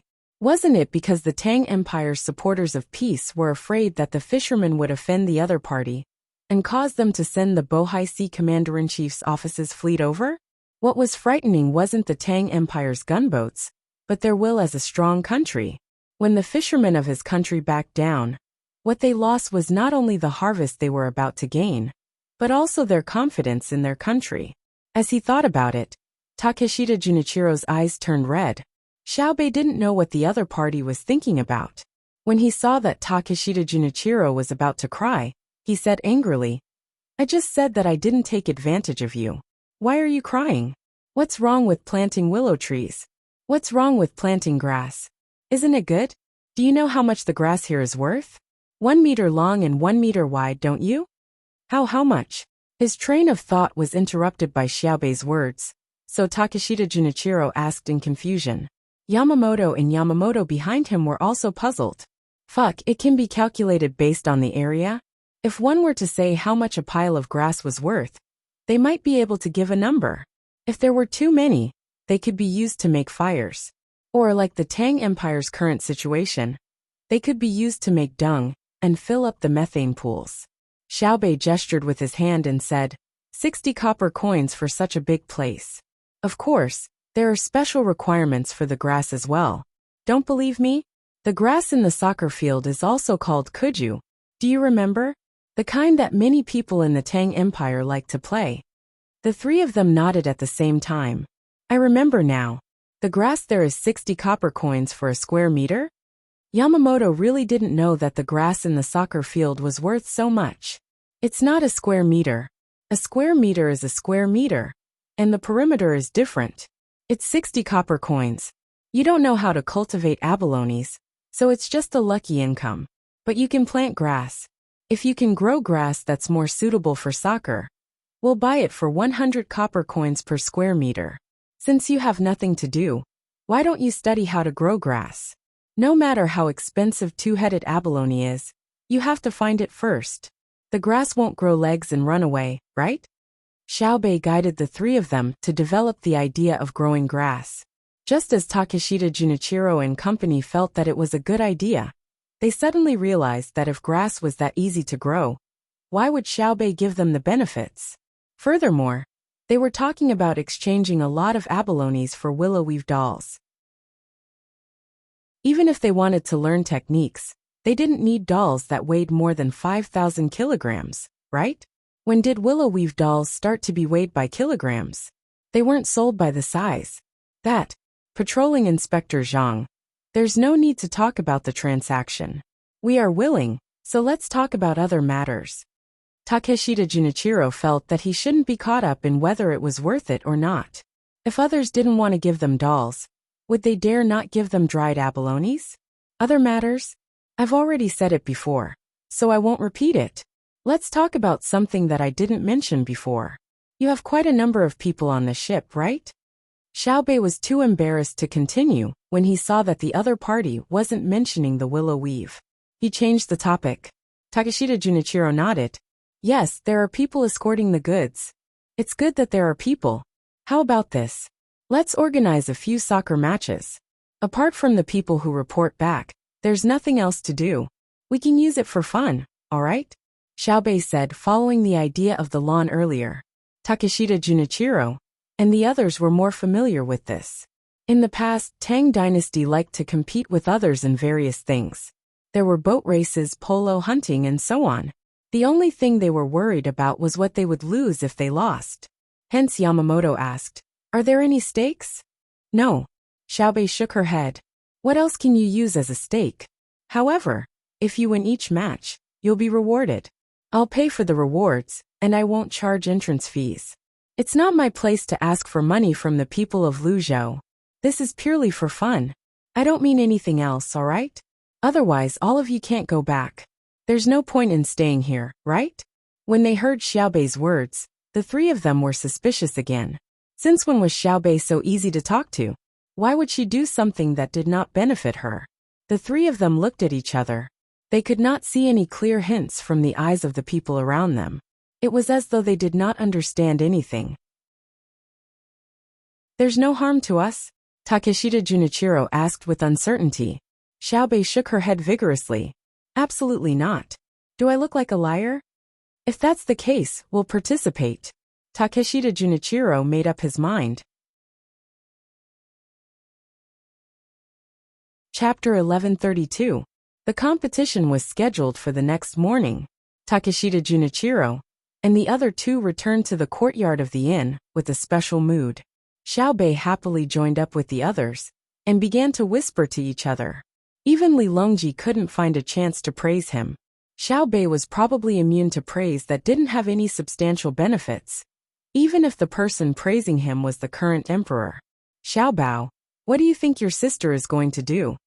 Li Longji could not praise Xiaobei, so he could only turn to ask Zhang Xiaobao. Zhang Xiaobao did not care about his younger brother and sister's schemes at all.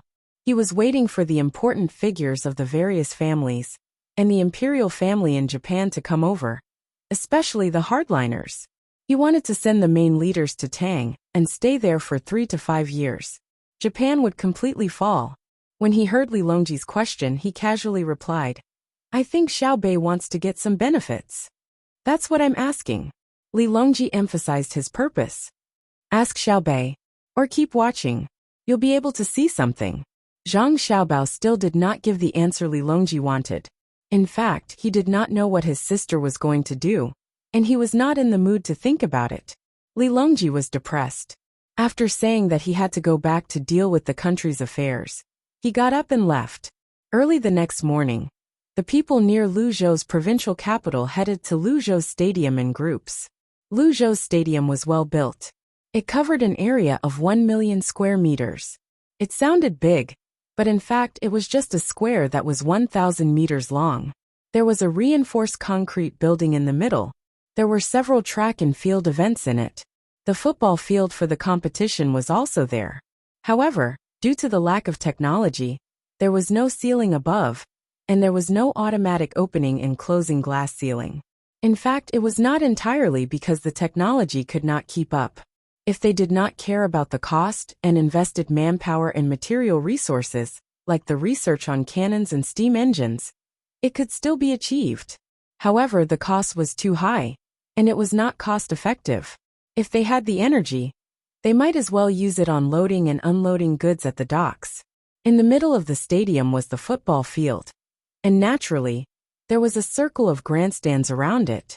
Because there was no projection technology, and it was impossible for people to use binoculars, the furthest place from the grandstand was only 150 meters away from the center, and more than 50 meters away from the track outside. Moreover, the grandstand at the back was not particularly high.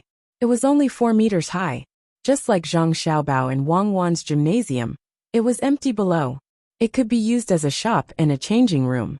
The reason why it covered an area of 1 million square meters was mainly because it was located outside the gymnasium. The other areas were all small fields. There were football, basketball, badminton, and even billiard tables for people to play. 2 copper coins could be used to play for 2 hours. He didn't expect to make much profit, as long as it was enough to cover the maintenance costs of the venue. Apart from the largest sports stadium, there were also many other places in Luzhou that were specially provided for children to play. Zhang Xiaobao had always felt that countries that were good at sports might not necessarily be good at national strength. However, countries that were at war or had weak national strength would definitely not be good at sports. Children who were supposed to receive all kinds of training during their normal development period would have a great impact on their health if they could only stay in the school to study every day.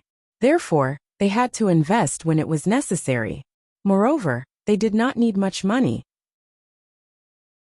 More importantly, the money used did not need to be paid by the imperial court.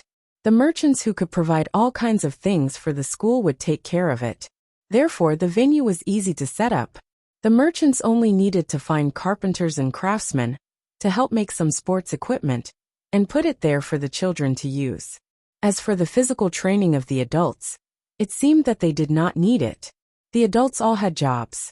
Most of them were involved in agriculture and handicrafts. They did not need any equipment to train their bodies. What made Zhang Xiaobao and Wang Wan feel gratified was that the things made for the children were placed there openly. There had never been a case of vandalism. This was an era where morality still existed. From the officials to the common people, no one dared to break the law righteously.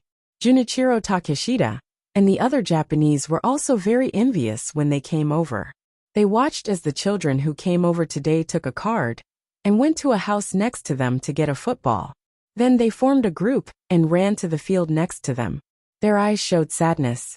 The better the children of Great Tang lived, the worse it seemed to the children of their own country. It was about the same in the past, but now, the children of their own country seemed to be living even worse. Many children had to help the adults do things. They did not have the time to play in peace, let alone have a special venue and equipment. 2 copper coins for 2 hours.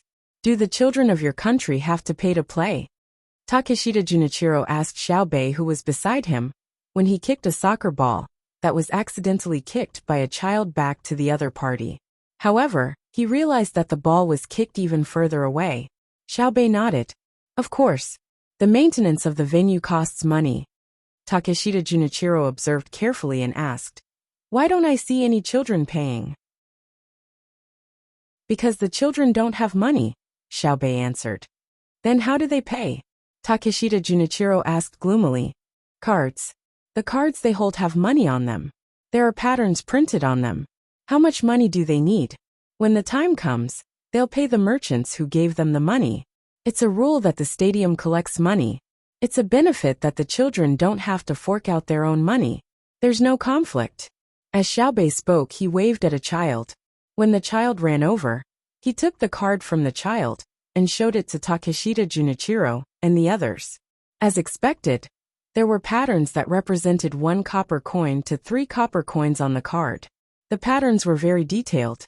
At the very least, the children would not be able to draw it themselves. There was a small line of words at the bottom that said Children of Great Tang Luzhou. It meant that the adults had no use for this card. Even if they took the card away from the children, they would not be able to find a place to spend it. Takeshita Junichiro handed the card back to the child who was waiting there. He asked Xiaobei, "Can we buy anything with this card? If so, what if a skilled craftsman draws this card for the child?" "Yes, we can buy anything as long as we have enough money. The child doesn't have to spend it himself. He can buy rice and noodles for his family. However, a child only has that much money a month. The amount of money they get depends on their academic performance and other skills. The best child in Luzhou can get 300 copper coins a month at most. Not only are they good at their studies, but they're also good at other things.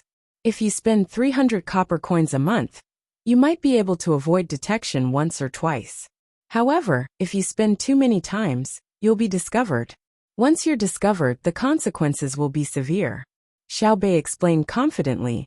"What if I make it and sell it?" Takeshita Junichiro was unconvinced. "How can the child buy it if he doesn't have money? Sell it to the adults and let the child spend it. You can try to make it and sell it. You have to ensure that the people you choose to sell it to won't catch you on the spot. More importantly, you have to ensure that their child won't tell the other children. If you're caught, you'll be killed for illegally minting money," Xiaobei said disdainfully. Takeshita Junichiro did not continue to discuss this matter. He believed that Xiaobei had already considered everything that he could think of. He changed the topic and chatted as they entered the stadium. As soon as they entered the stadium, Takeshita Junichiro and the others heard cheers that sounded like a tsunami. A banner that welcomed the Japanese football team was hung on the stands facing the entrance. They could feel the intense enthusiasm. This made the Japanese people feel that Luzhou's attitude toward them was not affected by the incident that happened some time ago. Takeshita Junichiro said to Xiaobei with an embarrassed expression on his face, "Inspector Zhang, I didn't expect the people of Luzhou to understand the harm that our people have caused to your country a few days ago."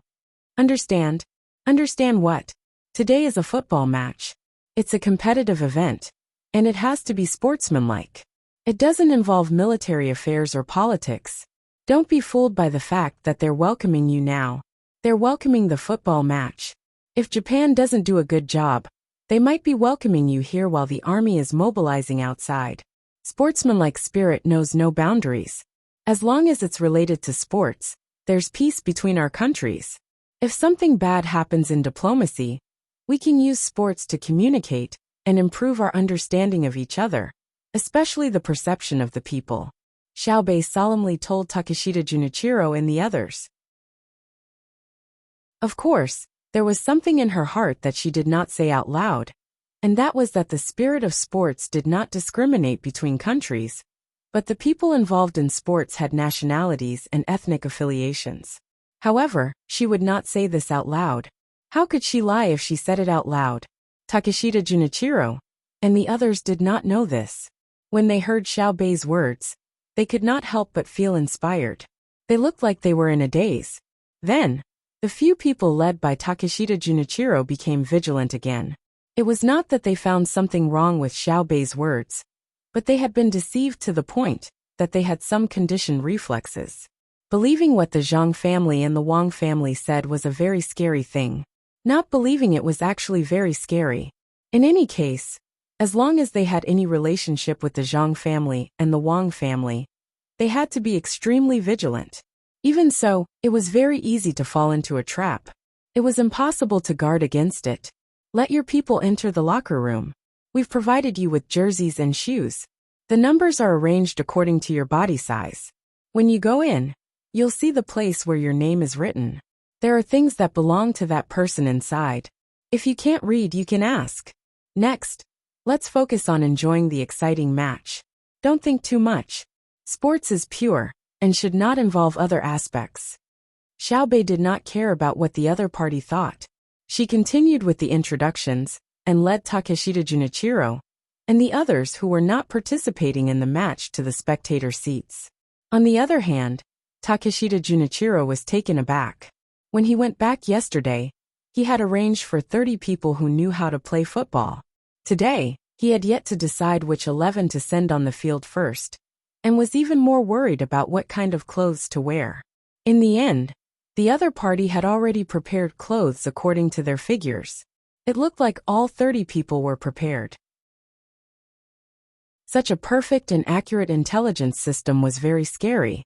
Sports was very simple, but things outside the field were not simple at all.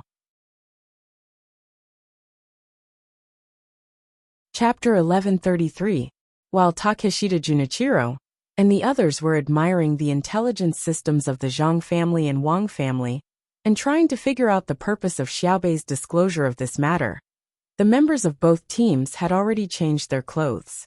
When the Japanese team came out of the locker room, Takeshita Junichiro felt a wave of dizziness. Other than the number printed on the team's clothes, there were also words and colorful patterns printed on them. Wonjo Juyo.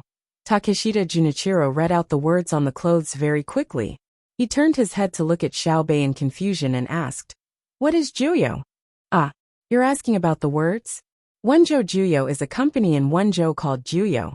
They are in the leather business, and now they mainly sell leather shoes. There are men's shoes, women's shoes, and children's shoes. They are very famous, but, as Xiaobei explained with a smile, he looked down at himself and realized that everything he was wearing was made by his family's company. He could only look elsewhere, and suddenly pointed happily. "Do you see the person sitting 20 seats away on the left? He is wearing Juyo leather shoes. The workmanship is excellent, and the taste is outstanding. Their advertising slogan is 'Walking on the Waves, Walking on Juyo.' It is a very good company that makes shoes. The Tang people are proud to have a pair of Juyo shoes." Takeshita Junichiro nodded slowly and glanced at Xiaobei. What he meant was, "Since it's good, why don't you wear Juyo shoes?" Xiaobei's comprehension ability was still very strong. When he saw Takeshita Junichiro's gaze, he smiled sweetly and said, "I also want a pair, but I can't. Their production is limited. It's better to give it to people who need it more. Watch the game. Your Japanese football team is now sponsored by Wonjo Juyo Shoes." There was still some time before the game began. At the very least, the football players from both sides had to be introduced by the commentator. The cadence of the voice echoed in the stadium, and the applause and cheers of the audience could be heard from time to time. The commentator was dedicated, and so was the audience. No matter which country they were from, there was no need to know them. Once the commentator introduced them, he would first give a shout and show enthusiasm. This finally made Yamamoto and the others feel the magnanimity of a strong country. Of course, this magnanimity was limited to sports games. Takeshita Junichiro, who was affected by the shouts of the audience, shook his head and finally remembered that his purpose was not to watch the game. Winning or losing was not important. He then asked Xiaobei for advice. "Patrol Envoy Zhang, where did this sponsorship come from?" "It's just money. Their clothes, shoes, and boards will all be paid by Wonjo Juyo Shoes. There's also their appearance fee. It's not a small sum of money. You can use it as a reward or for training. The condition is that as long as you have a competition, you have to wear clothes with their company's advertisement printed on them. I've thought about it. After today's competition ends, I'll specifically provide training assistance to your team members. When you go back, your standards will be improved a lot. When you go back to Japan, you can win more matches. Remember to get them to train harder when you go back. Because in the future, our Great Tang will often compete with your Japan. If you win, we'll give you points. And you can use those points to trade for technology in our Great Tang. It'll be the same as the workers you send to the Great Tang. And you'll even get more points." Xiaobei kept gesturing with his hands, drawing a big picture for Takeshita Junichiro and the others. Takeshita Junichiro did not care much about the sponsorship. He did not think that he could get much money from it. What Xiao Bei said next was what attracted him. If we win against you, we'll get points to trade for technology? Yes, that's right. It sounds nice, but it's not easy. I don't believe that you Japanese can beat us. When the time comes, the teams we send over are all teams that have played in our great Tang and won in the end. They're 1 in a million. It's the same for the other sports like billiards, badminton, and so on. Xiao Bei said proudly. He had a look of contempt on his face.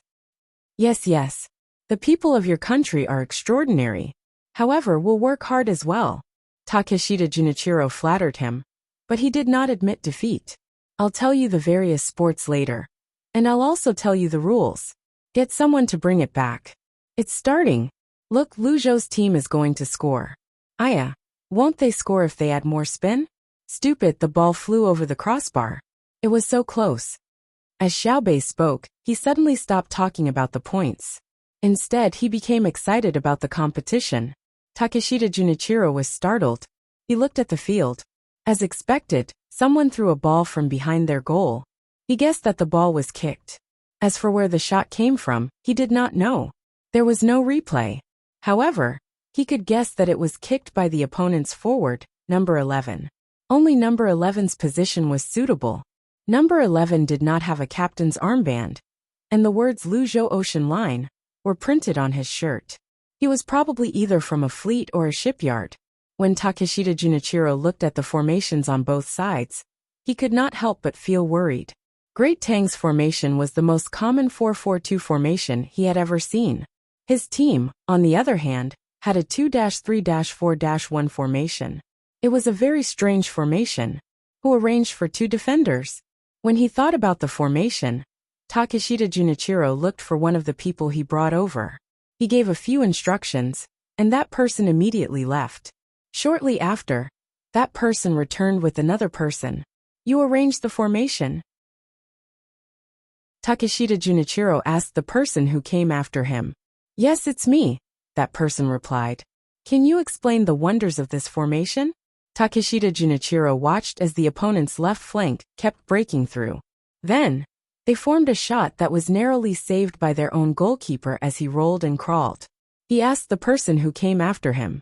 Your Excellency, my formation is 5-3-2. It focuses on defense and it's a defensive counterattack.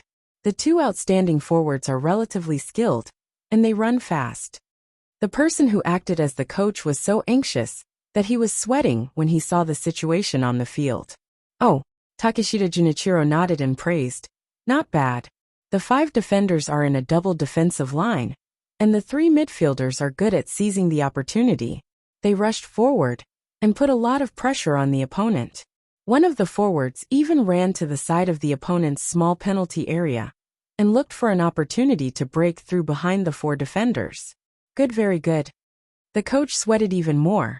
No matter how stupid he was, he could understand the meaning behind Takeshita Junichiro's words.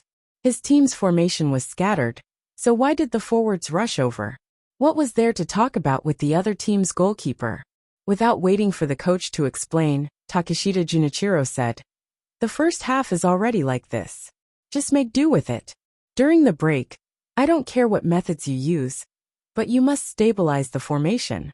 Don't make a fool of yourself. Hey! The coach lowered his head and hurried back to the side of the field. He shouted, and even made hand gestures as he tried to save some face. However, the 2-3-4 formation was quite exciting. When the players pressed forward, apart from the forwards who could not pass the ball, the other 9 players could still fight, pass the ball, and shoot. Moreover, they shot quite a number of times, and they often broke through the midfielders of Luzhou's Hainan Airlines team. Luzhou's Hainan Airlines team also showed off their individual skills. When the defender received the ball in front of the small penalty area, he dared to dribble and rush toward the opponent's goal. He used the Xiaobao spin, the pendulum pass, the bicycle step, and the oxtail flick. He used everything he had the chance to use. It showed how hard he had been practicing his skills. Moreover, As long as the players of the Hainan Airlines team reached the Japanese team's half of the field, they would definitely do a somersault to throw the ball. One was high, and the other was far.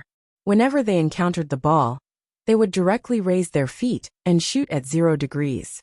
They did not pass the ball at all. They just tried their best to spin toward the Japanese team's goal. The enthusiasm of the audience was aroused. Whether it was attacking or defending, the rhythm was so fast. When they fought for the ball, except that no one deliberately committed a foul, it was also so intense. The only regret was that they had not scored a single goal until now. Finally, the forward who rushed to chat with the opponent's goalkeeper made a reverse offside. To be precise, it was not a reverse offside. When the defender of the Hainan Airlines team in front of him saw the opponent kick the ball straight toward his chest, he did not use his chest to stop the ball. Instead, he did a difficult 360-degree kick, with his left leg as the center and his right leg as the radius. If he did not get the ball, it would not matter. The goalkeeper could catch it. Even if the opponent's forward got the ball, it would be offside. However, his leg touched the ball. Then, the ball changed direction and rolled to the foot of the opponent's forward, who was on the same horizontal line as him. The goalkeeper had already lost his position. Just like that, the forward got the ball. First, he kicked the ball to the goalpost more than 7 meters away from the goal. After it bounced back and deceived the goalkeeper again, he dribbled the ball 2 steps and carefully sent the ball into the goal. Takeshita Junichiro looked at the ball that entered the goal and listened to the various sounds made by the audience. He was dumbfounded and muttered, "That works." The fans from Japan were happy. Although they were not here to watch the game, they naturally had to cheer since the ball had entered the goal. However, before their happy mood could gradually subside, Lu Zhou and Hainan Airlines coordinated with each other 15 seconds after the kickoff and scored with a long-distance kick. The audience once again made all kinds of sounds, making the Japanese people suddenly feel that happiness came too quickly. Before they could savor the excitement in detail, it was gone in the blink of an eye. They did not know if they should feel relieved or helpless. The game on the field was still going on. The rhythm was still as breathtaking. The offside players were offside, and the dribbling players were dribbling. By the end of the first half, both sides had scored 4 goals each. 2 goals were scored by the 9 Wanderers first, and the other 2 were scored by the Hainan Airlines first. However, no matter who scored first, they caught up within 3 minutes, making the spectators feel excited. How can this be? Takeshita Junichiro was very puzzled. Until the second half, when both sides scored 3 goals each, the entire game ended in a 7-7 tie. He still could not understand when the football players of his country had become so powerful. Takeshita-kun, you Japanese people really can't be taken lightly. I must talk to the people of the Hainan Airlines team. They're too unreasonable. After training for so long, they actually played to a tie. Xiaobei said to Takeshita Junichiro regretfully. Takeshita Junichiro was happy. At the same time, he had more doubts. He could not stop thinking. He kept feeling that something was wrong. Chapter 1134. Putting aside the doubts in the hearts of Takeshita Junichiro and the other leaders, the other Japanese spectators who followed them here did not care about the other problems in the result of the tie. They only knew that the Japanese on their side were not bad.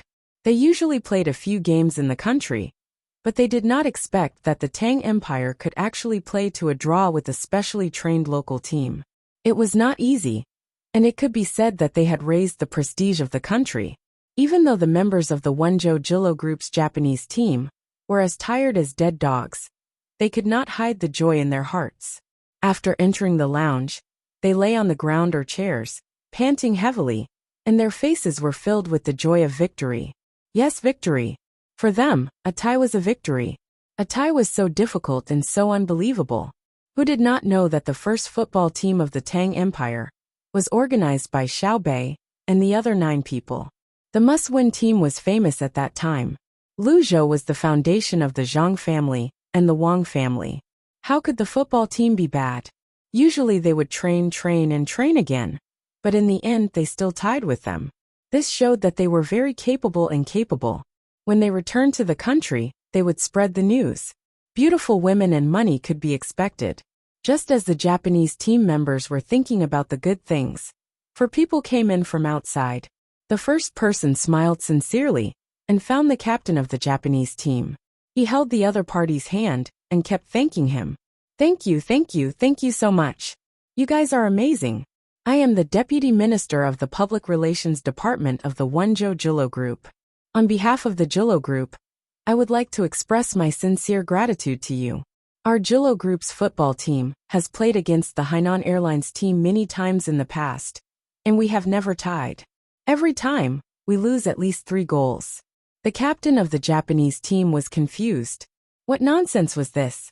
What language was the other party speaking? After thinking about it carefully, he roughly understood. This football team that the Wenzhou Jillo Group spent money to set up had always lost to Luzhou's Hainan Airlines team. Not to mention winning, they had never even tied. He and the others had helped them a lot. Therefore, the captain expressed his modesty in a very fluent Tang language. If one was not fluent in the official language of the Tang Empire, one would not dare to come to the Tang Empire. The deputy head of the Jiu Group's public relations department was full of praises again. When the other party was about to fall asleep, he said what the other party wanted to hear the most.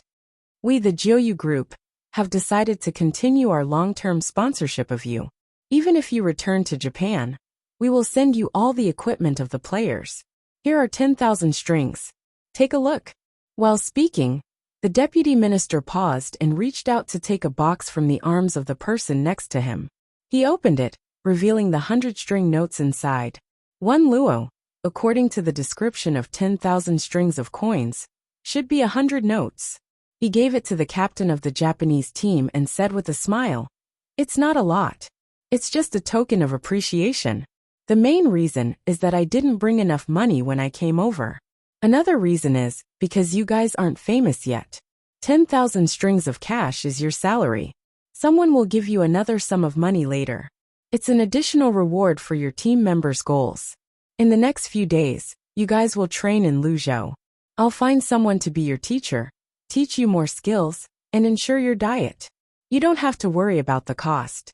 Everything will be paid by the Jiu Group. You only need to do 2 things. One is to train, and the other is to play games. I'll arrange for someone to play games with you, so that you can improve in the games. If you have any additional requests, you can tell me. I'll do whatever I can. What do you think?" The other 3 people who came with the deputy minister were also waiting for the other party's reply with expectant faces. As the temporary captain of the football team, Sher was dumbfounded at this moment. He stared blankly at the money in the box. His throat moved up and down, and he kept swallowing. His hands trembled uncontrollably, and for a moment he could not say a word. After waiting for a while, the deputy minister asked tentatively, "Do you think it's okay? It's the first time we're working together. It's indeed wrong to give you less money, but it's also the first time you're helping us play games. It's important to see if you can stabilize your results. After a few more games, if you can always play at this level, we'll add more money. After you return to China, you can play games with other domestic teams. If you win, you can also get the money. Think about it. If it's really not okay, we'll have to find someone else to cooperate with." "Okay, who said it's not okay? It's just too okay. 10,000 strings of cash is not a small amount, and a little too much. We just played a tie. It's really embarrassing to take so much money." Sher was so excited that his face was flushed, and his hands trembled more and more. He nodded repeatedly, afraid that the other party would take the money back. 10,000 strings of cash. How many things in Tang Dynasty could he buy? He didn't need to sell his own domestic things at a low price to get an income, and it was so easy to get it. If he didn't cooperate, he would be a fool and betray his country. Putting the box in his arms, Koizumi Shirji didn't care about the tiredness of having just finished a game. He rushed out with the box. After a little search, he found Takeshita Junichiro, and others accompanied by Beckham. While Takeshita Junichiro was puzzled and stunned, he greeted him. "Takeshita-kun, here work." He couldn't speak normally. Takeshita Junichiro came over with a puzzled expression. Hearing what Sure said just now and seeing the 10,000 strings of cash in the box, he was also happy at first, but then deep worry grew in his heart. He couldn't guess what Xiaobei was going to do. It was absolutely impossible to say that because the Japanese came to Tang Dynasty to make trouble, Tang Dynasty was afraid, so they sent Xiaobei to show goodwill in another way. The people of Tang Dynasty were not so easy to talk to, and Zhang Xiaobao and Wang Wan were not so cheap. Their fleet was not a decoration, and their army mobilization was not a joke, even if it was a slap and a sweet date. But before the slap completely fell, first stuffing the date into the mouth, and then slapping it into the stomach, the date stones would hurt the cheeks, and the dates of Tang Dynasty were not so delicious. With a sigh, Takeshita Junichiro took the box of money and carried it to Xiaobei, who was waiting for him to finish so that he could continue to accompany him. He said to Xiaobei, "How can this be? It's the honor of the Japanese football team to be able to play a game with you. How can we take your money? We're too polite, right? Please take it back." "Take back what? It's not like I gave you the money. The Jiuyu group gave you the money, so why are you giving it to me? It's only 10,000 strings of cash, and I don't care about it. Just take what I gave you. Remember to train hard and play every game seriously. Take the money and solve the problem." Xiaobei waved his hand and refused directly. Takeshita Junichiro still couldn't put his heart at ease and asked softly, "Is there any conspiracy?" "What do you mean? What conspiracy do you think there is? First set a trap for you and cheat your family of money? Your football team can't sell the things in Tang Dynasty for 10,000 strings of cash, even if you go bankrupt, right?" Xiaobei asked in surprise. "It can't be sold, definitely can't be sold." Takeshita Junichiro nodded affirmatively. "You really don't have any other plans? You won't use this opportunity to take our lives?" Xiaobei rolled his eyes and said disdainfully, "Do I need to give you money to take your lives? Can't I just do it directly? Don't think too highly of yourself. You're not even worth a fart. If I didn't feel bored with your status, do you think I would receive you? Are you worthy?" Not worthy at all." "Then I'm relieved." Takeshita Junichiro raised his hand and used his sleeve to wipe the sweat on his forehead as he let out a long breath. After being scolded, he felt much better. At the same time, he was very grateful to Xiaobei. He had asked so bluntly, and it was good that Xiaobei didn't beat him up. Xiaobei probably looked down on him, so he was magnanimous. Xiaobei waved his hand. "Let's go outside and watch the badminton and billiards games. You guys learn from them and arrange good people. In a few days, they will also compete with us. I'll introduce different sponsors to you. The people who come this time, if you like something that you can use, buy it. I'll make the decision to waive your export tariffs. Consider it a gift to you. When you go back, help me advertise. I, Xiaobei, am a good person, understand?" Takeshita Junichiro nodded repeatedly and responded with an exaggerated smile. Understood. Patrol Inspector Zhang is a good person. I wonder if I can buy a small generator to light the lamps? No. Why don't you say that you want to buy a few cannons to shoot birds? It's better to light your fish oil lamps. It's easy to get injured if you use a generator. Let's go outside. I get annoyed when there are too many people. It's noisy and my ears are buzzing." Without hesitation, Xiaobei rejected Takeshita Junichiro's suggestion and walked out of the stadium. Takeshita Junichiro and the others naturally followed closely behind. They thought of all kinds of possibilities in their hearts, and the worry between their brows couldn't disappear. After dinner, after settling the Japanese people, Xiaobei ran excitedly to Li Longji, who was chatting with Zhang Xiaobao and Wang Wan, to show off his achievement. "How is it? Uncle Emperor, aren't we awesome?" Xiaobei ran into the room, grabbed Li Longji's sleeve, and kept shaking it. "Awesome. Even now, the Japanese people are still confused. They don't know what you're up to. It seems that your ability to deceive people is getting better and better." Li Longji stretched out the thumb of his other hand and praised Xiaobei. He already knew what Xiaobei and the others had done during the day. Xiaobei shook Li Longji's arm twice and said discontentedly, "What do you mean by deceiving people? We're helping the Japanese, okay? Giving them money can promote the development of their sports, and at the same time, let the Japanese people know more about the good things of the Tang Empire, and have the opportunity to use them. I suddenly feel that we're very kind, right? Yes, the 9 people of the Tang Empire. Oh, the 10 patrol inspectors are all very kind people. It can be said that we're repaying the Japanese's evil with good. It's not easy. Li Longji continued to praise them, but in his heart, he felt sad for the Japanese people. He estimated that in a few years Japan would cease to exist. Looking at the smiling Zhang Xiaobao and Wang Wan sitting next to him, Li Longji felt even more emotional. He knew that as long as the people in Japan, who were named, came to the Tang Empire, Japan would be finished. The country would be divided into pieces, and then a large number of Tang people would go there to travel. The merchants who had previously gone to Japan would also buy land and hire the Japanese people to farm and do other things.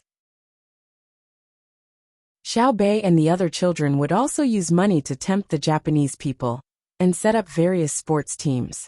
Then, they would create sports stars and promote the things of the Tang Empire. Naturally, the price would be even higher. It wouldn't be long before every Japanese person would feel proud of the things of the Tang Empire and fight to buy them. Even if Japan also had similar things, and the price was lower, as long as the Japanese had enough money, they would be willing to buy the things of the Tang Empire. It seemed that using the things of the Tang Empire would make one's status different. The plan to conquer Japan within a year was about to be realized. How could a country that had been divided, and its thoughts in chaos, not be divided? Things would be simple in the future. Chapter 1135. After Takeshita Junichiro, Yamamoto, and Yamamoto returned to the inn where they were staying, they gathered together to ponder. The 3 of them were traumatized by the Zhang family and the Wang family. Although this cooperation seemed to be good, they could not completely relax. If it was someone else who offered to provide money, they would be willing to believe it. However, the other party's identity made them have to be cautious. Even if the other party was still a child, even if the child was not under the command of the elders of the family. Back then, Zhang Xiaobao and Wang Wan were also children, and many people did not care. The people who did not care included not only the people of the surrounding countries, but also their own Japan, the high officials of the Great Tang, and the various aristocratic families. In the end, they slowly grew up and obtained a position that was close to half of the Great Tang. Looking back, Yaya learned to speak, pushing 8 hands, urging the upper reaches of the county. Can you remember, the water and clouds were quiet. The reeds and the reeds were just standing. Love was written in spring and autumn.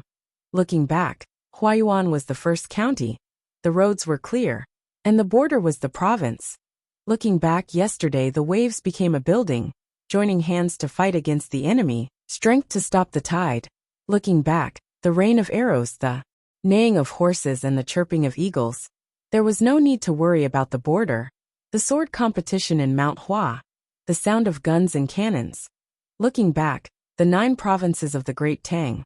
Alone at the top, the frustrated sighs. The wood has been turned into a boat. Time does not stay, a word does not stop. Things were like this. When they were young, they did not care. But when they wanted to care, they realized that there was no other way. If they could go back to that time, the first thing they would do was to find people to kill the Zhang family and Wang family in Sanshui County, Zhuangzi. They could not let the 2 grow up. Therefore, even though Xiao Bei was young, in order to not regret it again in the future, they had to take it seriously, even if they could not see what the other party was scheming. Thus, Takeshita Junichiro and the other 2 started to speculate about this matter. However, how could they understand this kind of economic invasion? It involved the overall situation of a society's development. If they dealt with it well, it could promote the development of the country. If not, it would plummet. Putting aside the fact that the Great Tang was helping them in the form of invasion, even if the Great Tang was helping them in a friendly manner, the moment it wasn't properly controlled, it would still cause social unrest. If the 3 of them could come up with such a solution, they would be gods.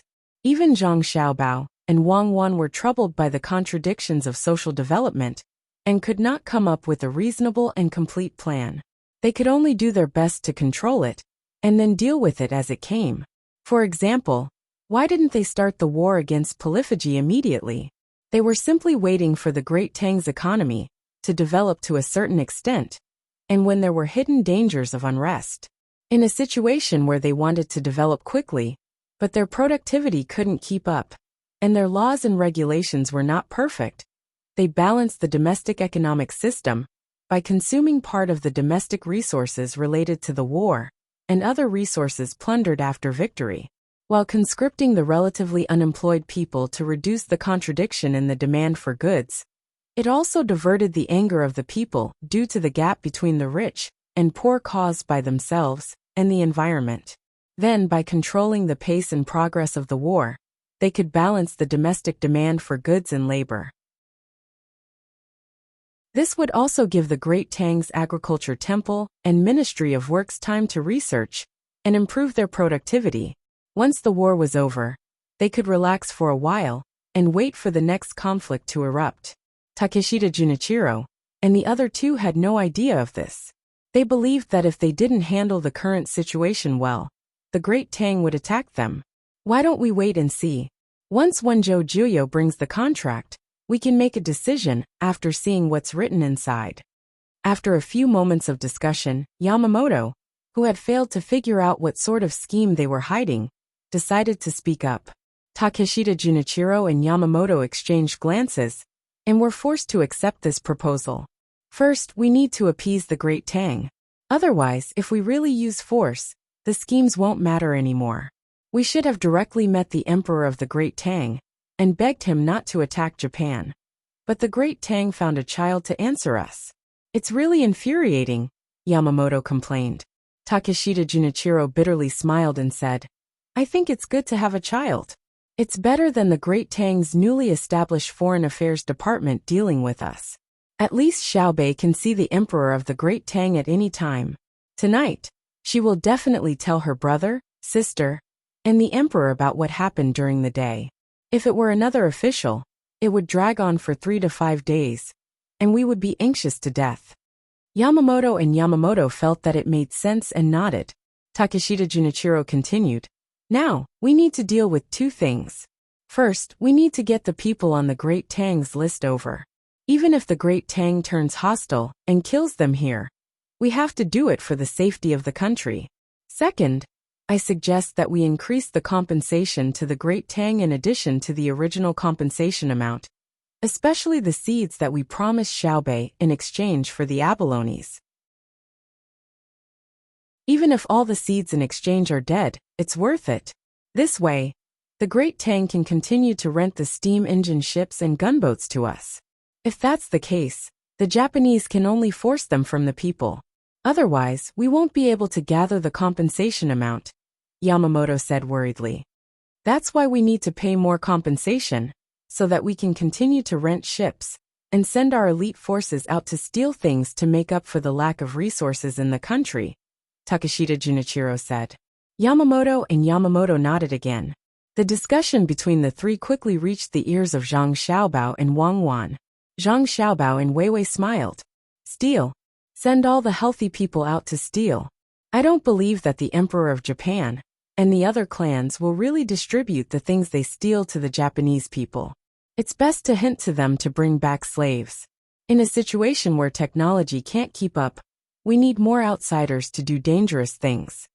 Wang Wan only raised her head to glance at Zhang Xiaobao. She didn't reply and lowered her head to continue working on her plan. This was a plan for the Southwest, and was usually a medium-term plan. At the very least, they couldn't let them fall into chaos before the war with Toshi was over. At the same time, they had to accomplish a certain strategic goal for the country. The 2 of them each carried out their duties, turning the invasion of the other into helping the other party. Xiaobei and the others also discussed for a while. Then, they took a shower and dozed off, falling asleep without waiting for them to finish. The next morning, before Xiaobei could go find the Japanese, someone outside reported that someone had come looking for Xiaobei, or Xiaoyuan and the others. Who is it? Xiaobei asked. It's a girl. She looks 4 or 5 years old. She won't say anything else. She only said that she wants to see you. The person who came looked very helpless. It seemed that he had used many methods to get information, but to no avail. Xiaobei rolled his eyes and muttered in puzzlement. Whose child wants to see us so early in the morning? Tell the Japanese that we'll let them play by themselves for a while. We have things to do. Putting the matter of the Japanese aside, Xiaobei asked someone to prepare breakfast. The 11 of them sat down and called the girl they wanted to meet to eat together. Not long after, a girl stood at the door. She was indeed 4 or 5 years old. She wore a set of silk clothes that looked like Sioux embroidery. She had 2 horns on her head and a bag with a cartoon panda mark on her arm. From her clothes, she should be the child of a rich family. However, from her face she didn't look rich at all. Her skin was a little rough, her eyes were flickering, her cheeks were thin, and the wrists that were exposed from her sleeves didn't have much flesh. It gave people the feeling that the clothes didn't fit her. It wasn't that the size didn't match, but that the temperament didn't match. The girl was very self-aware. After standing at the door, she put down her bag and raised her arms to look around, indicating that she wanted to be searched. Xiaobei looked at the others. After they gave him a look that said, "You can handle it." Xiaobei jumped down from the chair and said, "No need, no need." He came in front of the girl and asked, "You haven't eaten, right?" As soon as Xiaobei opened his mouth, the girl suddenly burst into tears. She cried and wiped her tears. "Don't cry. If you have something to say, say it. Eat first. Eat slowly. Speak slowly. You've been wronged. Seriously." Xiaobei quickly pulled her to a seat and sat beside her. He asked someone to pour a bowl of milk and advised, "Don't cry. It's easy to choke. Why don't you talk first? Who bullied you?" The girl sobbed a few times before she managed to control herself. She wiped her tears and said, "My father." Ah, Xiaobei was shocked. The others were also astonished. "What did your father do to you?" "He didn't let me study," the girl replied. "Where is your home?" "Lingzhou County, Wuxia village." "Where is this?" Xiaobei was puzzled and looked at the others. Xiaoyuan replied, "In Guangzhou." "Ah, that's so far. How did you come here? Where is your father hiding?" Xiaobei knew where Guangzhou was. The girl wiped her tears again and continued to sob. "I came here by myself. My father doesn't know. When I came here, I left a message. When I heard the merchants at my place say that you are here, I came here. I want to complain." Weiwei's mouth was agape. For a moment she was speechless. She admired the little girl beside her. She did not die on the way here. How brave was she? The little girl did not wait for the others to continue asking. She said, "I heard that you are in Luzhou, so I came here. I found a passenger ship to Luzhou and followed behind an adult I didn't know.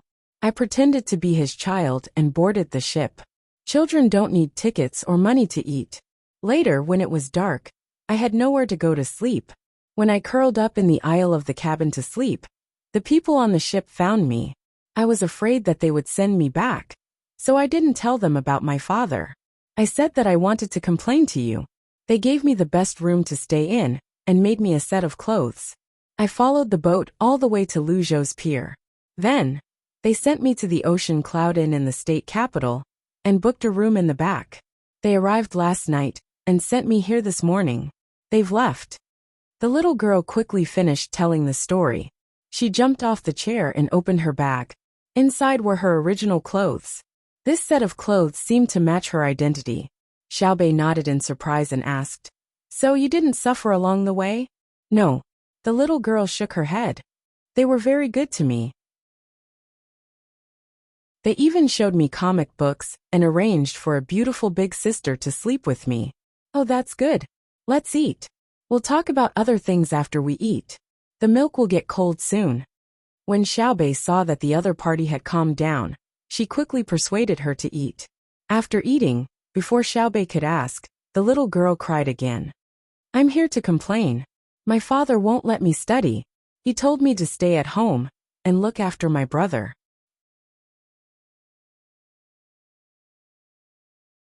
Chapter 1136. The little girl's words made Xiaobei understand, but at the same time, he was confused. He rolled his eyes and asked in confusion, Now you don't need to pay for school. Why is your father stopping you? What's your name? My father's surname is Chi. My name is Yuer. The little girl was still sobbing. Oh, Chi-yu? Good name, money. Don't you have other merchants in your village who built schools for you? Xiaobei praised and asked again. Yes, there are schools, but my father won't let me go. My name is Yuer, not Chi-yu. My father said that when a girl grows up, she belongs to someone else's family. I don't need a surname. Yuer's face was full of grievance. This time, not only was Xiaobei confused, but the other 8 people were also confused. They couldn't figure out what the problem was. She didn't need to pay for school, so why didn't she go to school? As for the surname problem, it could only be attributed to a preference for boys. Only when a certain level of attainment was reached would one not be given a surname. If you don't want to spend money, why won't your father let you go to school? You're just a little girl who can't work. What's your father thinking? Xiaobei felt that he had encountered a big problem. Yuer wiped her tears and said, I can stay at home to look after my brother. He's 2 years old, so no one will take him to school. What about your mother? Xiaobei asked again. My mother has to work and can't handle it. She's at the docks helping to pack things from other places. Yuer replied, Your village doesn't have a place to take care of young children? I remember my brother saying that there is. The money is taken by Tang dynasty. Xiaobei thought of this and asked. Yuer nodded. Yes, there is during the day but not at night. Father and mother are very tired when they come back at night. After I cook they eat and sleep. I take care of my brother. I have money too. I have a name in school. The school has a lot of money and gives me 25 coins every month because they can't spend it all. Then I don't understand. You go to school during the day and take care of your brother at night. Isn't it the same? Xiaobei thought of the time arrangement and thought that he had figured it out. Unexpectedly, Yuer shook her head and said, I still have chickens and pigs to feed. I have to prepare a lot of food for the pigs and chickens. They will eat as much as they can. Food costs money, so I will pay for it. Also, don't feed them. They don't grow well and don't lay many eggs. This is called scientific feeding. I can't go to school, so I have to run back to feed them. It's mainly because I'm stupid. After I finished the first 4 months of school and took the exams, I only got a total of 160 copper coins. If I don't go, I can get 25 copper coins a month. That means I can only get 15 copper coins a month. My father said that if I feed the chickens and pigs at home every day, and when the pigs are ready to be slaughtered, I can still earn money from selling the eggs every month. That means that if I go to school, my family will have to give me 10 copper coins every month. That's to say, if I go to school, my family will have to give me 10 copper coins every month. It won't be an extra 10 copper coins. Don't you think so? Sigh. I am still the stupid one. As Yuer spoke, Xiaobei and the others listened, nodding their heads incessantly. Their faces were filled with admiration. This little calculation was truly too meticulous. They couldn't help but admire it. After Yuer finished speaking, Xiao Yuan continued. That is to say, whether you go to school or not depends on the 7 to 10 copper coins a month. If we give you 10 copper coins a month for free, can you go to school again? Yuer still shook her head. Someone has given me 10 copper coins before. My father still didn't let me go. He said that if someone gave me 10 copper coins, I would still be able to get an extra 10 copper coins if I stayed at home. Oh, my father said that it was called additional income. In the end, the other party stopped giving it. Don't tell me your father is the county's registrar. Xiaobei suddenly asked. No, my father works at the docks and is in charge of checking the amount of goods. He said that it's not much different from what the registrar does. I always say that it's a waste of his talent. Yuer helplessly replied. Xiaobei nodded. It's a waste of his talent. A person like him should be sent to the Great Tang Bank. At the very least, he's the type that governs a province. His calculation of money is extraordinary. I'll give an order to cancel the additional funding that your village's school gives you. Based on this calculation, if you don't go to school and don't get an extra 15 copper coins a month, your family will lose 15 copper coins a month. At that time, I believe that your father will let you go to school. Yuer nodded. I thought so too. But, But when we were on the boat, the person who accompanied me said that there was no additional money. If a child with poor grades earns less money, their family might not let them go to school. What should I do? Xiaobei was stunned. After pondering for a while, he still couldn't figure out what was wrong. He muttered, "What's missing? What's missing? How is the money appropriate? Are there other people like you in other places? Do any of you have a good idea?" Xiaobei consulted the other 8 people, hoping that they could provide him with some help. Xiao Yuan and the others were also stunned. Even Xiao Hai, who was the best at calculating, couldn't figure out how to calculate the appropriate amount of money. Everyone was silent for a while. Xiaobei finally couldn't take it anymore. He patted Yuer's shoulder and said, "Don't worry, there will be wave-calming beads and soaring heaven wings. When the time comes, we can kill everyone in the sea and in the sky. Wait, I'll go ask my brother and sister." Xiaobei threw down this sentence and ran away. Yuer turned her head and asked Xiao Yuan, "What are wave-calming beads and soaring heaven wings?" "These are 2 very powerful auxiliary weapons. As long as your sister Xiaobei can answer the questions in the story 30 times in a row, she will be able to obtain them. Our overall strength will increase, but we don't have much confidence in this." 30 times in a row, heavens! Xiao Yuan explained to Yuer in a daze. The other 7 people also didn't have any confidence. Only Pan-er and Pan-er didn't seem to care. They were working hard to drink the milk in their bowls. Today's milk was harder to drink than before. When Xiaobei found his brother and sister, Zhang Xiaobao and Wang Wan had just finished eating with Li Longji and the others. They ate early and finished late. The main reason was that Li Longji insisted that Zhang Xiaobao make him something to eat in the morning. It was a very ancient food, or perhaps it was a food that shouldn't have appeared in this era. It was filled with beef. At that time, it was the food that the Hui people ate. It tasted very good, even more fragrant than shumai. However, it didn't exist now. It was just that a cow had died a while ago. Zhang Xiaobao made something for his brother and sister at noon, and let Li Longji see it. Then he treated it as something like a steamed bun for breakfast. It was very troublesome to make, and if the taste wasn't right, it would be bitter. Time was spent on making it. When Xiaobei came over, he smelled the fragrance. He smacked his lips and said with dissatisfaction, "I just ate a steamed bun, the kind that didn't have any filling. Poor cow. It must have accidentally fallen to its death." "You're really smart, Xiaobei. You know that the steamed bun doesn't have any filling. Come, let Uncle Emperor carry you." Li Longji opened his arms to Xiaobei in embarrassment, as though he had eaten the steamed bun. When he placed Xiaobei on his lap, Li Longji explained, "The cow didn't fall to its death, it was killed. Luzhou, your family specially raised meat cows. This is the 6th generation. We killed one and tasted it. If there's one left, why don't you eat it?" "No, I'm so angry that I'm full." "What kind of father is that?" Xiaobei rubbed his stomach and said angrily, "Who made our Xiaobei angry? Uncle Emperor will make the decision for you." Li Longji immediately said, "After all, it was not a good habit to eat secretly. It happened in Guangzhou. I think there are other places in Great Tang as well, but I didn't manage to catch them." "That place."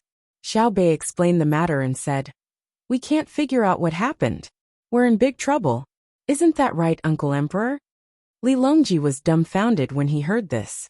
He nodded and tried to figure out how to give the money. It was fine if he did not give the money to the smarter children, but it was not fine if he did not give the money to the stupid children. Just as Yuer had said, if they did not give extra money to the children to attend school, their families might need more labor. However, it would be unfair to split the money.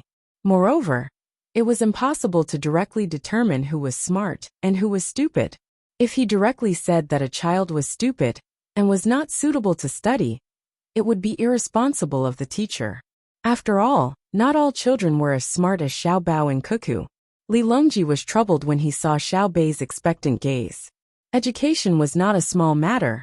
After thinking for a long time, Li Longji still could not come up with a solution. In the end, he could only look at Zhang Xiaobao and Wang Wan, who were sipping tea at the side and looking indifferent. "Humph. Shouldn't the 2 of you say something?" Li Longji cleared his throat and asked. "Say what?"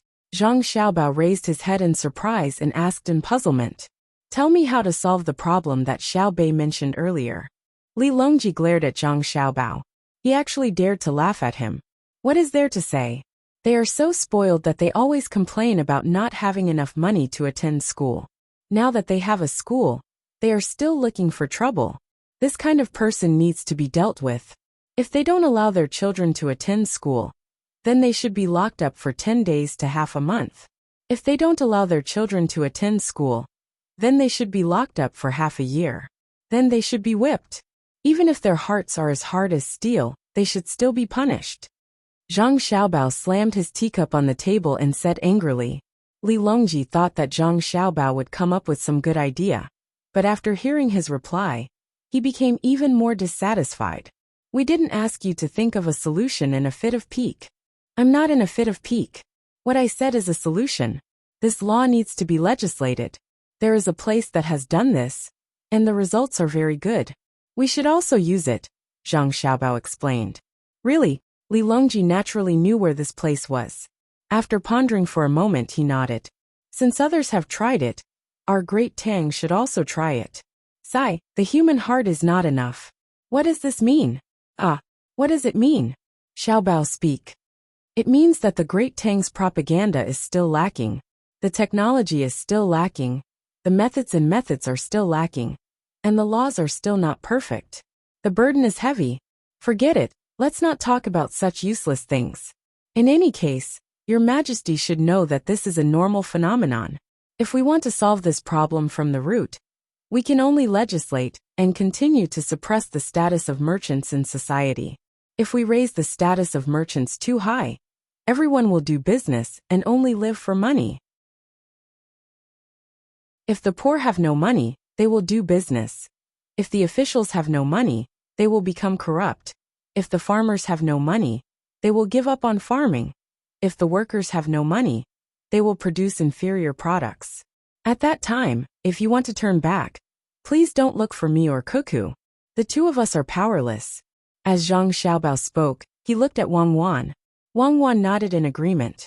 She also felt that Yuer's father's actions were caused by money. In the past 2 years, the great Tang had been promoting material goods too much, and there was a slight contradiction. As an experienced person, she agreed with Zhang Xiaobao that this matter should be nipped in the bud. When the ideological control was in place, they would turn around and encourage the acquisition of material goods and so on.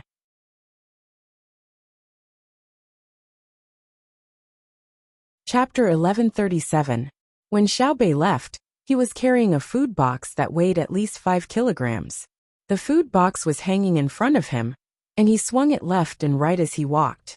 As he walked, he muttered, "I'll heat it up for lunch and sell some to the Japanese. I wonder if they can still come up with the money." As he walked back, he put down the food box and wiped the sweat off his forehead. Then he smiled and said to the people who were waiting for an answer, "Guess what Big Brother has come up with?" "What is it?" Xiao Yuan played along and asked anxiously. You'll never guess," Xiao Bei said with narrowed eyes. Xiao Yuan continued to play along. "Hurry up and tell me. I'm so anxious." "Haha. Big Brother said that he'll arrest all the adults who don't let their children go to school. What do you think? Smart, right?" Xiao Bei made a strangling gesture with his hands, which meant arrest. Before the others could say anything, Yuer, who came to complain, shouted in horror, "Don't arrest my father. I won't complain anymore. No. First, we'll criticize and educate him. If he's disobedient, we'll arrest him. Sister Yuer, I have to find someone to send you back. First, send a telegram to your father. Don't run around blindly in the future." Xiao Bei patted Yuer's head and said like an adult, "The matter of sending you back was very simple. She just had to arrange for someone to do it. Even if she did not arrange for someone to do it, it would be the same for you to go back by herself, just like how she came. It was believed that any Tang person who saw a child like you would be willing to help. However, if they really did that, it would be irresponsible of the patrol envoys." After bidding farewell to the reluctant Yuer, it was already noon. It was a good time to see if the Japanese still had money to buy the return.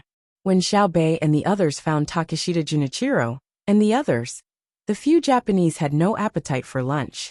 In the morning, they strolled around the streets for 4 hours. As they walked, they looked around. The envy in their hearts was indescribable. In their eyes, apart from being prosperous, Luzhou's prefecture city was peaceful and grand. There was no place in Japan that could compare to it, let alone Luoyang and the capital. In fact, they could not even feel any jealousy in their hearts. The difference was too big. It was to the extent that they could not be jealous. Therefore, they did not forget to taste all kinds of snacks. Under the hot sun, each person drank an average of 4 bowls of sour plum soup. There was also tea in a large copper pot, which they drank until they were sweating. When Takeshita Junichiro and the others saw the lunch that Xiaobei and the other kids brought over, they immediately felt like vomiting. It was definitely not a fun thing to put cold plum juice and hot tea in their only child. "Have you eaten?" Xiaobei looked very regretful.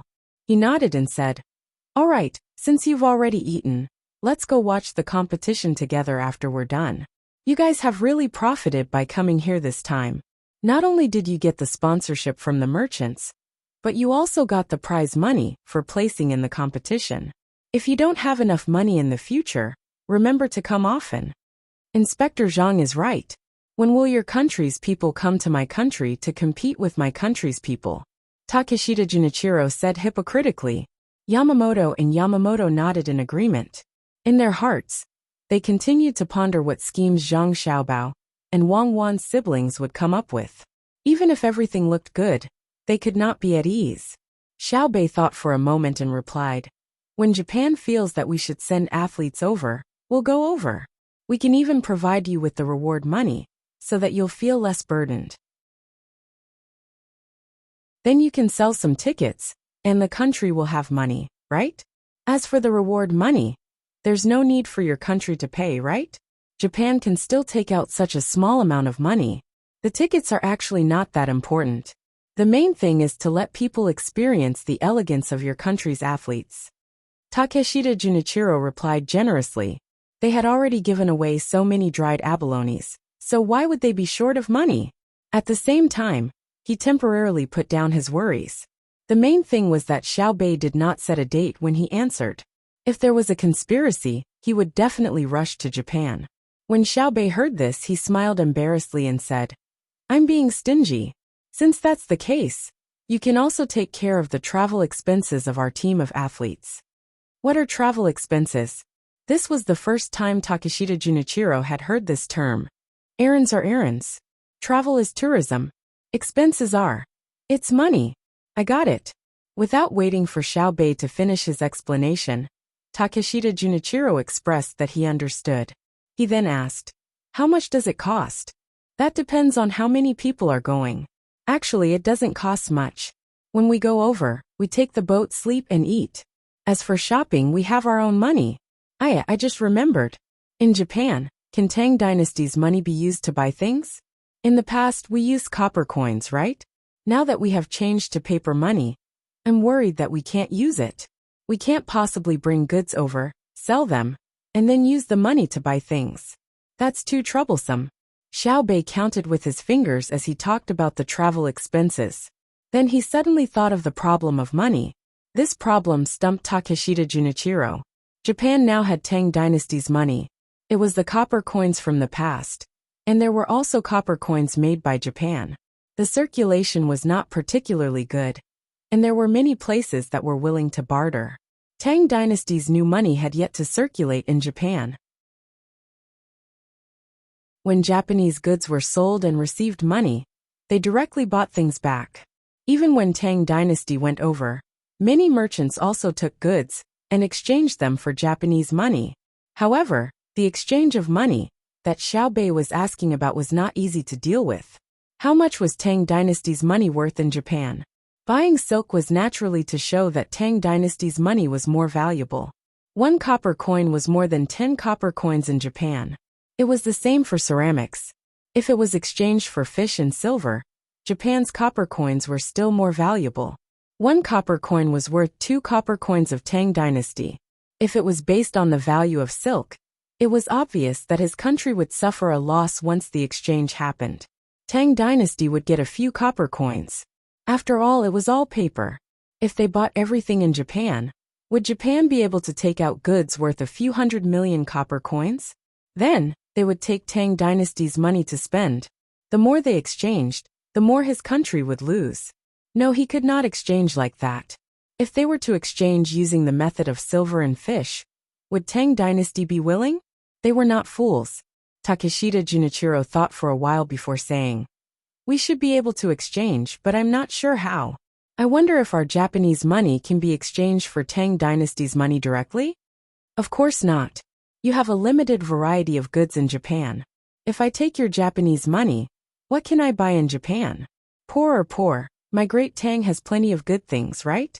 Also, if you suddenly get 10 million strings of money to exchange with us in Japan, then turn around and issue a large amount of currency, the money is worthless. So 10 million strings of money can only buy something worth 1 million strings of money. Who will give me the 9 million strings of money that is gone? Xiao Bei did not need anyone to remind him. He immediately thought of this problem and shook his head vigorously. Takeshita Junichiro frowned. Don't keep talking about Japan. If Tang dynasty also takes out 100 million strings of money and issues a large amount of currency, we will also lose money. How is that possible? How many people do we have in Tang dynasty? How many things do we have? How many things do you have in Japan? Why would we care about your things? How much money would it cost to buy everything in Japan? It's not worth it to go through so much trouble for those things. Don't you think so? Xiao Bei retorted. Takeshita Junichiro and the others nodded and thought about it. In the past, they used Tang dynasty's copper coins because Tang dynasty's money was reliable. With Tang dynasty's money in hand, they did not have to worry. Since that's the case, I'll go back and discuss with my country before discussing with you about the exchange. What do you think? Takeshita Junichiro agreed first. All right. Xiao Bei agreed. In the afternoon, the group of children accompanied the Japanese to continue watching the competition in the stadium. When it was time for dinner, the 11 children found their brother, sister, and the emperor. The moment he saw his brother, Xiao Bei frowned and said, I seem to have done something wrong today. Agreeing to exchange currency with the Japanese means exchanging Tang dynasty's money for Japanese money. I haven't thought of how to do it yet. Will we lose money? When Li Longji heard this, he pondered for a moment and nodded. I reckon that if Japan allows their money to be valuable, Tang dynasty will lose money. It doesn't matter. We haven't made a deal yet. We'll talk about it when we need to exchange. Isn't that right, Xiao Bao? The other people who accompanied them for dinner, including the women and Zhang Xiaobao's grandfather, all looked at Zhang Xiaobao at the same time. When it came to money, Zhang Xiaobao seemed to have the most right to speak. However, Zhang Xiaobao smiled at Wei Wei. He turned to Wang Wan and said, Madam, tell His Majesty about the exchange of currency. Wang Wan also smiled and said to the puzzled people, as long as Japan agrees to a one-sided currency exchange, it doesn't matter how much the exchange is. This is a trap.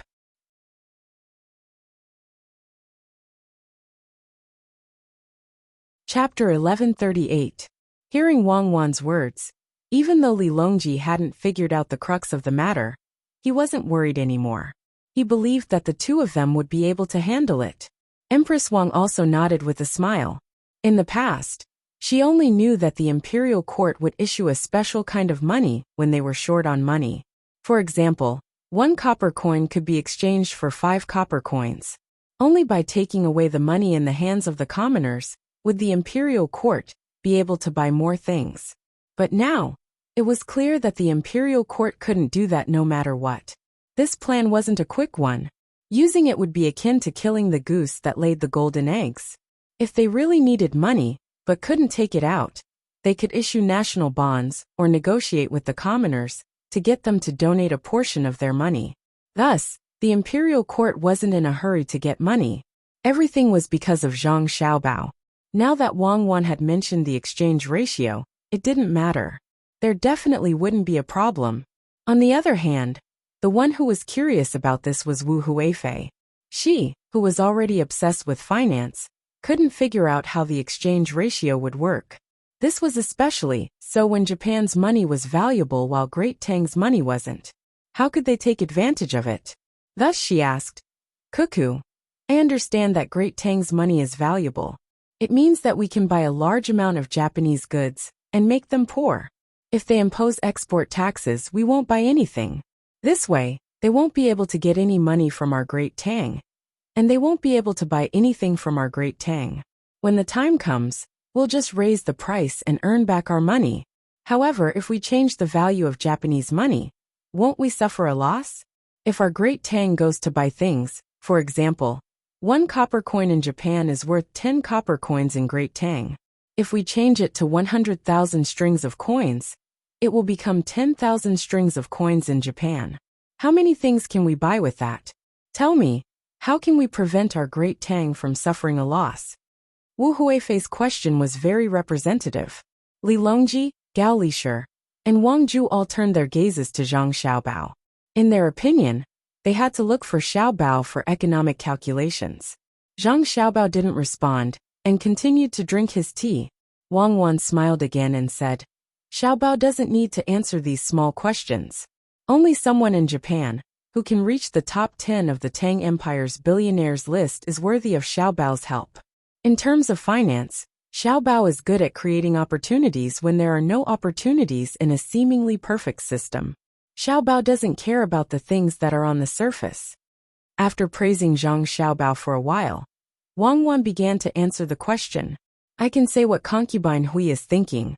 For example, 1 Japanese coin is worth 10 Tang coins. Our Tang Empire only needs to relax the export rules. We can directly ship the goods to Japan and sell them.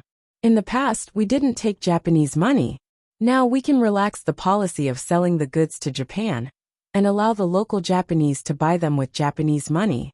When the Japanese sell the goods to our Great Tang will deduct the tax that the Japanese should pay and pay with Japanese money. In the past, we used Great Tang's money to pay, but after changing to Japanese money, the Japanese goods will depreciate by 10 times. The Japanese can't buy Great Tang's goods with their own country's money, so they will suffer a big loss. Xiaobao, don't you think so? Oh, you can do that. Li Longji expressed his interest and nodded repeatedly. The eyes of the others also lit up. One-sided currency exchange seemed to have such advantages. Wu Huifei said excitedly, in fact, we don't have to sell Great Tang's goods. Our Great Tang has many businessmen in Japan now, and they have money in their hands. Xiaobao, I didn't expect you to teach Cuckoo so well. Zhang Xiaobao, who was drinking tea, curled his lips. He didn't teach Wang Wan these words at all. Hearing this, he said, in fact, we don't need to relax the policy. It's still Great Tang's money to buy Great Tang's goods and ship them to Japan. In private, we give the Japanese a chance to exchange Great Tang's money with Japanese money. The value of Japanese money will directly decrease, and then there will be a large gap between the public and the government. We don't need to pay any other costs and can make money by selling. If the Japanese magnates and nobles are willing to lend money to the Great Tang, with the high exchange rate of Japan, it won't take long for the Japanese economy to collapse. I hope that there are smart people in Japan, and that they won't all be so stupid. After saying this, Zhang Xiaobao looked disinterested and continued drinking tea with his head lowered, as if he felt that the topic of currency was very boring. The group of children looked at their brother with shining eyes. Xiaobei muttered softly, so arrogant. This is our brother. He's so arrogant and low-key. Why does it feel like he's lonely and seeking defeat? If only I could be like that one day. Can you call it modesty? Xiao Yuan also said softly. You're the best form of modesty if you don't oppose me. Xiaobei glared at Xiao Yuan. The others ignored the 2 children and continued to nod. It sounded like Xiaobao's method was more orthodox and didn't relax the policy. In that case, we don't need to worry about how Japan will adjust the exchange rate. We just need to agree to the one-way exchange between currencies? Li Longji asked in conclusion. Wang Wan continued. Yes, when the time comes, we can exchange more Great Tang money to Japan. At the same time, we can send more consumables and exquisite handicrafts to Japan. When the exchange rate reaches a certain level, We can directly borrow a large amount of Japanese money from Japanese banks, nobles, and the imperial court. Then we can use Japanese money to exchange Great Tang money in Japan. Everything will be over. What do you mean? Wu Huifei felt like she had learned a lot recently. She understood most of the things, but today, she was confused once again. Judging from Wang Wan's words, it seemed like Japan would be finished if they did as she said. But what was the reason? Li Longji and the others were also dumbfounded. It sounded like a simple matter of trade, but why did it feel like two armies were fighting on the battlefield? Your Highness Huifei should think about it slowly. Always listening to others say the answer will make you stupid. Zhang Xiaobao, who had drunk a lot of tea, spoke again. Wu Huifei endured the discomfort in her heart and nodded. She said, in other words, once this exchange rate is open, Japan will be finished? Is there any way for Japan to avoid this danger? There is. It is to strictly control the exchange rate of Great Tang and ensure the value of Japan's currency. But if they really exchange, which Japanese can resist this temptation? Wang Wan said. Is there really no way once the exchange rate is opened? What if Xiao Bao is a Japanese? Wu Huifei asked again, unwilling to give up. Wang Wan shook her head. It's useless. Once the exchange rate starts, even if Xiao Bao is a Japanese, I, as the main financial attacker of Great Tang, will deal with Xiao Bao. Xiao Bao can only admit defeat. Everyone's eyes fell on Zhang Xiaobao again. Zhang Xiaobao nodded helplessly. Yes, I represent Japan. Cuckoo is in charge of Great Tang's attack, and I can't defend.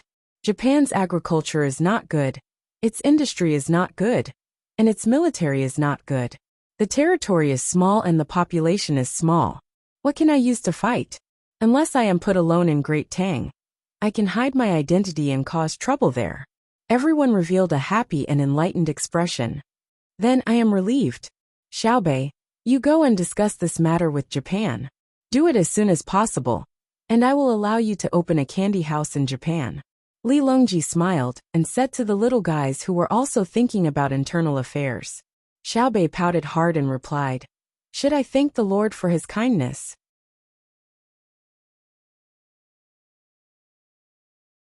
Chapter 1139. In Heiyunjian restaurant, Takeshita Junichiro and the others, who did not know that once Japan opened up the currency exchange system, were worried about what they had just said. What was different was that Takeshita Junichiro and the others were worried about the value of the currency in their country, and not the crisis that would arise from the one-sided exchange system. Once the emperor is bewitched by others or forced by other clans to set the value of our Japanese currency too high, it will make it seem like Japan is taking advantage of us. However, it will easily incur the dissatisfaction of Great Tang. Our currency cannot be calculated based on the value of silver or fish. Otherwise, Great Tang will use the value of cannons to determine our value, and we will definitely be defeated. Yamamoto said with a deep voice, feeling anxious. Yamamoto also had a heavy expression. That's right. Although I would like to exchange 1 copper coin for 100 copper coins of Great Tang, and use that money to buy what our country needs. If we really do that, Great Tang will temporarily stop attacking the duo, and send their main forces to the coast. Our country will not be able to withstand their anger. Sigh. Takeshita Junichiro sighed. He knew that the two people in front of him were not wrong, but he also knew that the situation in the country was not so. Many people thought that Great Tang was not too powerful, and only felt that it was slightly stronger in naval warfare. How would they know that Great Tang was not only strong in warships? It was all the fault of some of the higher-ups in the country, who did not tell the truth to the people, giving them hope that they could resist. They even told the people in the country that Great Tang could not afford to eat fish, and that they could only eat vegetables in many places, not even meat. Thus, the people in the country treated Great Tang as an existence on par with them. However, that was definitely not the case. Yes, many people in Great Tang could not afford to eat fish, but that was because the people in the country did not know how big Great Tang was, and how long it would take to travel from the coast to the innermost land. They could not afford to eat fish, but they could eat river and lake fish. As for saying that they could not eat meat, that was too fake. It might be possible to say that they could not eat meat from cows, goats, and pigs because these animals did not produce many cubs. It was also true that they could not eat venison, tiger, and bear meat because they were not easy to hunt. Guns were not something that ordinary people could own. If they managed to hunt one, they would have to sell it for money for the rich. But besides these beasts, the Great Tang also had poultry. The speed at which chickens were born and grew up was not slow, and they laid many eggs. Nowadays, the price of eggs was much cheaper than that of fish. As long as one was not sick or too lazy, every family had eggs and chickens to eat. Hide it from the people of our country. One day, they will reap what they sow. The Great Tang is stronger than they can imagine, especially when it comes to education, medical care, and disaster relief. I've decided, if our country really wants to set the Japanese currency too high, I will do my utmost to persuade the Great Tang not to exchange for it. Junichiro Takeshita said sadly to Kazanji Yamamoto. The two of them could empathize with Takeshita Junichiro's helplessness and nodded in agreement. Yamamoto casually picked up a turn back that Xiaobei had given him and took a bite.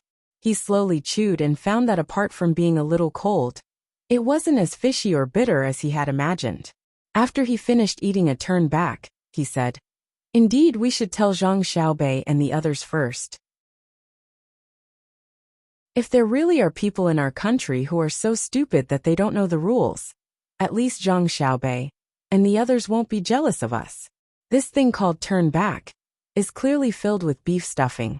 So why doesn't it feel bad to eat it when it's cold?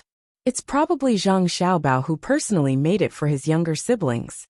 It's said that his cooking skills aren't the best in the Great Tang. Many older chefs are better than him in terms of carving and skill, but the dishes he makes are what others like to eat the most. He treats cooking as a form of enjoyment, not a form of work. I also heard that he and Wang Wan are people who came from the heavens and are proficient in all kinds of seasonings. The food they eat in the heavens is better than in the mortal world. After eating so many good things, their understanding of food is naturally better than many people." Shanji was very unwilling to mention this topic because it was too mysterious. He actually brought up the topic of immortals, but he felt that deliberately not mentioning it was a kind of fear, a kind of timidity, so he still said it. "Haha, Shanji, you're still afraid, so afraid that you don't dare to admit it." Zhang Xiaobao is said to have started cooking for his family when he was 3 or 4 years old. It's been 15 or 16 years now. If he's talented enough, how can he not learn after more than 10 years? If he's really an immortal, who knows how many years he's been cooking in the heavens? Are you going to eat it or not? If not, I'll eat it all in a while. Let's talk about money. The Great Tang has so much money that when there's a disaster in the Great Tang, the imperial court will immediately take out money to help. Those deceived people in our country are licking their wounds after the disaster. 2 years ago, when the 2 provinces along the Yangtze River were flooded, the people in the vicinity just took their bags and ran away, abandoning their houses and livestock. If it were Japan, would the people be willing to do so? Even if they were bitten off and thrown away, what about after the disaster? Who would care about them? Every time I hear that after the disaster, the people who collect rent still fight with the locals, I feel sad. It's already like that, so what's the point of collecting rent? Look at what the Great Tang did. When the people evacuated, the things supported by the Zhang Xiaobao and Wang families and the imperial court were sent to the place where they were to be settled. Once the flood passed, the money of each family was compensated according to the records of the local government. The local garrison was also mobilized to help repair the houses and clear the mud. When the day comes that the people of Japan know what the people of the Great Tang enjoy, it will be the beginning of the end of Japan. We're not afraid of not knowing what's good, but we're afraid of comparing goods. Money. The Great Tang has money, but Japan doesn't. Why don't we be honest with Zhang Xiaobao and the others and ask them what proportion of Japan's money should be? Let them know that we don't want to be wolves, we're willing to be dogs. As owners, we can't bully our own dogs together, right? Yamamoto, who really couldn't think of any solution, said the most aggrieved and objective words in his heart to Takeshita Junichiro and Shanji. Sigh. Takeshita Junichiro sighed again. He narrowed his eyes and thought that it didn't feel good to be a dog. It was better to become a wolf when invading others, such as when they fought against Scylla. But who asked his Japan to be so bad? It seemed that he couldn't fight against the great Tang before.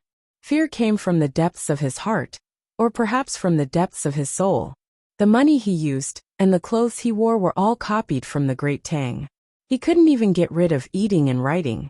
What was most lamentable was that the great Tang was clearly eating the food of the lower class, but his own country treated it as good food. For example, seaweed or kelp was used on the outside. Rice was in the middle, and fish and vegetables were in the innermost. That was something that the fishermen of the past only had rice and vegetables when they went out to sea. In desperation, they rolled the fish and seaweed together. It didn't have much taste, and it was sour and fishy.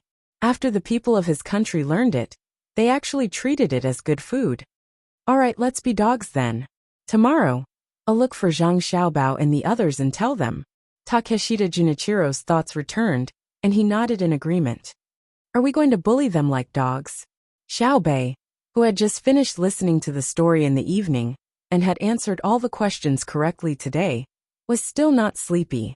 She held a large cup of fruit juice in her hand, and talked to her brother and sister. What she was talking about now was her attitude towards the Japanese. In her opinion, the Japanese were too easy to bully. According to the classic words in her brother's story, they were like dogs. There was no challenge at all, and they were even worse than Xinlua, who knew that when she said this, her brother and sister had a serious expression and shook their heads at the same time. What? Aren't the Japanese dogs? Xiaobei asked, puzzled. Wang Wang glanced at Zhang Xiaobao, indicating that she wanted Zhang Xiaobao to answer. Zhang Xiaobao looked up at the stars and thought for a while, then said, "It doesn't matter whether they are dogs or not. What's important is the tenacious vitality of this nation. It's not wrong to say that they are dogs. This nation has always been suppressed by others, and has never had a day of independence. The difference is that the masters are often changed. However, we can't look down on them just because they are dogs, because they are just like us. They are very tenacious. In the face of great danger and pressure, they will be very united. When there is internal strife, it will not affect their resistance to external forces. Also, we are going to fight the polyglot next year. It is also not easy to completely eliminate them. However, the polyglot people are stupid, but the Japanese are smart. They are as smart as us, so we have to face them head-on." "Oh, okay, I will face them head-on. I won't look down on them. Brother, are we the best?" Xiaobei agreed, not fully understanding, and asked again. "That depends on the aspect. Our strength lies in our perseverance. Whether it is the Byzantine Empire or ancient Rome, whether it is ancient India or ancient Greece, whether it is ancient Egypt or ancient Maya, in the long river of time, the only place that still has a civilization is China. It was the same for Japan. This was a race that could not be destroyed without killing everyone.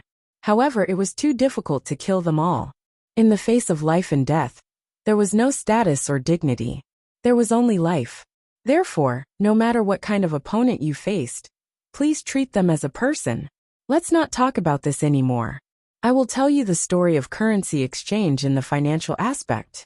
First, I will start with the creation of currency, a long time ago. Zhang Xiaobao first talked about the things that his younger brothers and sisters did not understand and could not understand. Then he changed the topic and began to talk about currency in the form of a story. Wang Wan accompanied him. When Zhang Xiaobao talked about the only civilization left was China, she unconsciously puffed out her chest. When Zhang Xiaobao told the story of currency, she became as quiet as the bright moonlight in the sky, smiling at him. The next day, when Takeshita Junichiro and the others saw Xiaobei again, they directly said to him, "Inspector Zhang, regarding the one-sided currency exchange, I would like to mention it to you first." "Oh, you can make the decision? In fact, I don't think there is anything to say. It can be changed. It is convenient for the people of Tang to use Tang's money when they go to Japan." Xiaobei yawned and said to Takeshita Junichiro. She was addicted to listening to the story yesterday, and drank 2 cups of coffee, which she usually did not want to drink. When she finished listening to her brother's story, she drank some milk, took a bath, and went to sleep. She was still sleepy. Takeshita Junichiro did not know. He thought that Xiaobei did not want to hear about this matter. So he quickly said, "It is not that simple. Regarding the currency exchange ratio, how do you think we should exchange Japanese money?" The other Japanese also stared at Xiaobei, hoping to get an answer from her, even if it was just for reference. Xiaobei rubbed her eyes, thought for a while, and said, "I feel that I should respect you Japanese people, so I will tell you the truth. How much is your money worth? Don't always think about taking advantage of it, or you will suffer in the end. Let me mention something.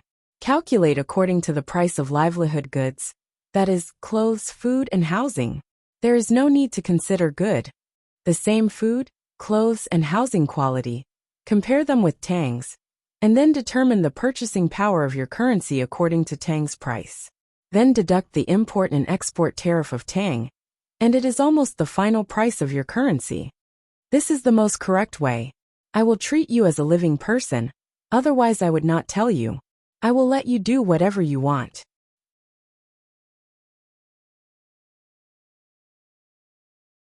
Chapter 1140. Takeshita Junichiro and the other Japanese felt very uncomfortable when they heard Xiaobei's words. It was as if she had never treated them as humans in the past. Temporarily enduring the difference in status due to the difference in martial arts, Takeshita Junichiro humbly asked for advice. "Why do you insist on clothing, food, and shelter? Are other things not enough?" "Sure, other things are fine too. It depends on what Japan wants to exchange for Tang Dynasty's currency. To be precise, it depends on what Tang Dynasty needs the most from Japan. For example, copper. If you can be sure that our purpose of exchanging currency with you is to buy copper, you can use copper as the basis for your official currency.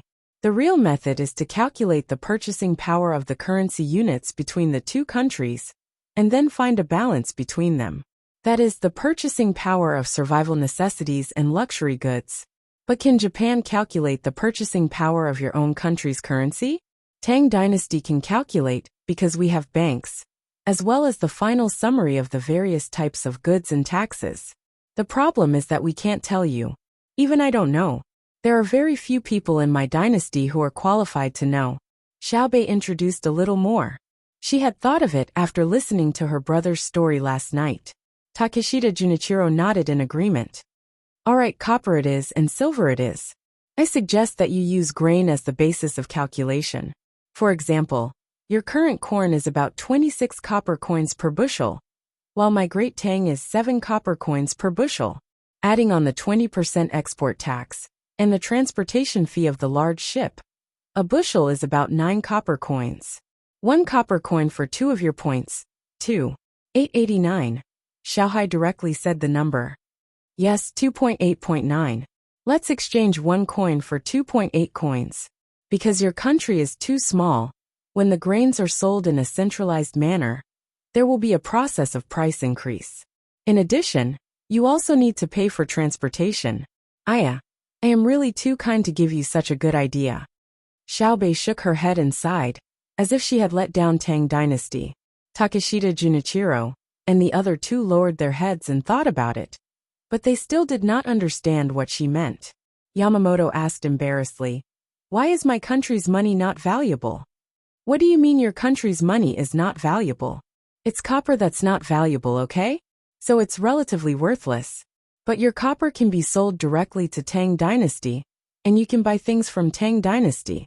Understand?" Xiaobei shook his head as if he was saying that they were stupid. Some of the people accompanying them were also confused. They usually didn't study such things, so when they heard Xiaobei talk about it, they felt that it was very profound. Only Xiaobei knew that he had only learned a little, and was only using it to scare people. Shanxi thought for a moment, and asked the question that many people wanted to ask. Does it mean that the Tang Empire's money is relatively more valuable? Why are you like this? Can't you look at the problem dialectically? How is it valuable? Compared to the price of millet in Japan, it looks like it's worth a lot.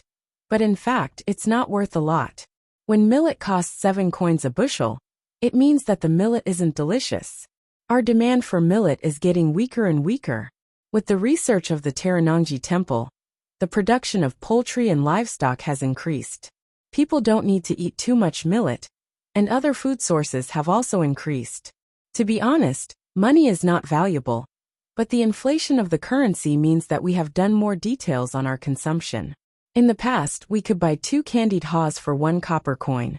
Now it's 1 copper coin or 2 copper coins for 1. It's more convenient for us to buy them. Our income has doubled or tripled, but the ratio of income to expenditure has not changed. Of course, this is a bit by bit, not a sudden doubling. The logic behind this was very simple. If the production unit of a certain product did not change, the price of the product would increase at a slower rate than the inflation of the currency. If the unit of currency could buy more of the product, it meant that the production unit of the product had better production technology. Take beans for example. In the past, 1 bushel cost 22 copper coins, and we planted 1 mu of land. Now we still plant 1 mu of land, and the price is 38 copper coins a bushel. But the money has doubled, and the growth of beans is slower than the inflation of the currency. What does this mean? It means that our bean production per mu has increased. Of course, it's also possible that other alternatives have appeared. Do you understand? Xiaobei waved his hands and gestured like a financial master. Some of the smarter ones understood and nodded in admiration. The stupid ones did not understand, even though Xiaobei's example was very specific. Takeshita Junichiro and company sighed inwardly. They were worried. Look at how impressive the child was. Wouldn't the adult behind him be even more capable?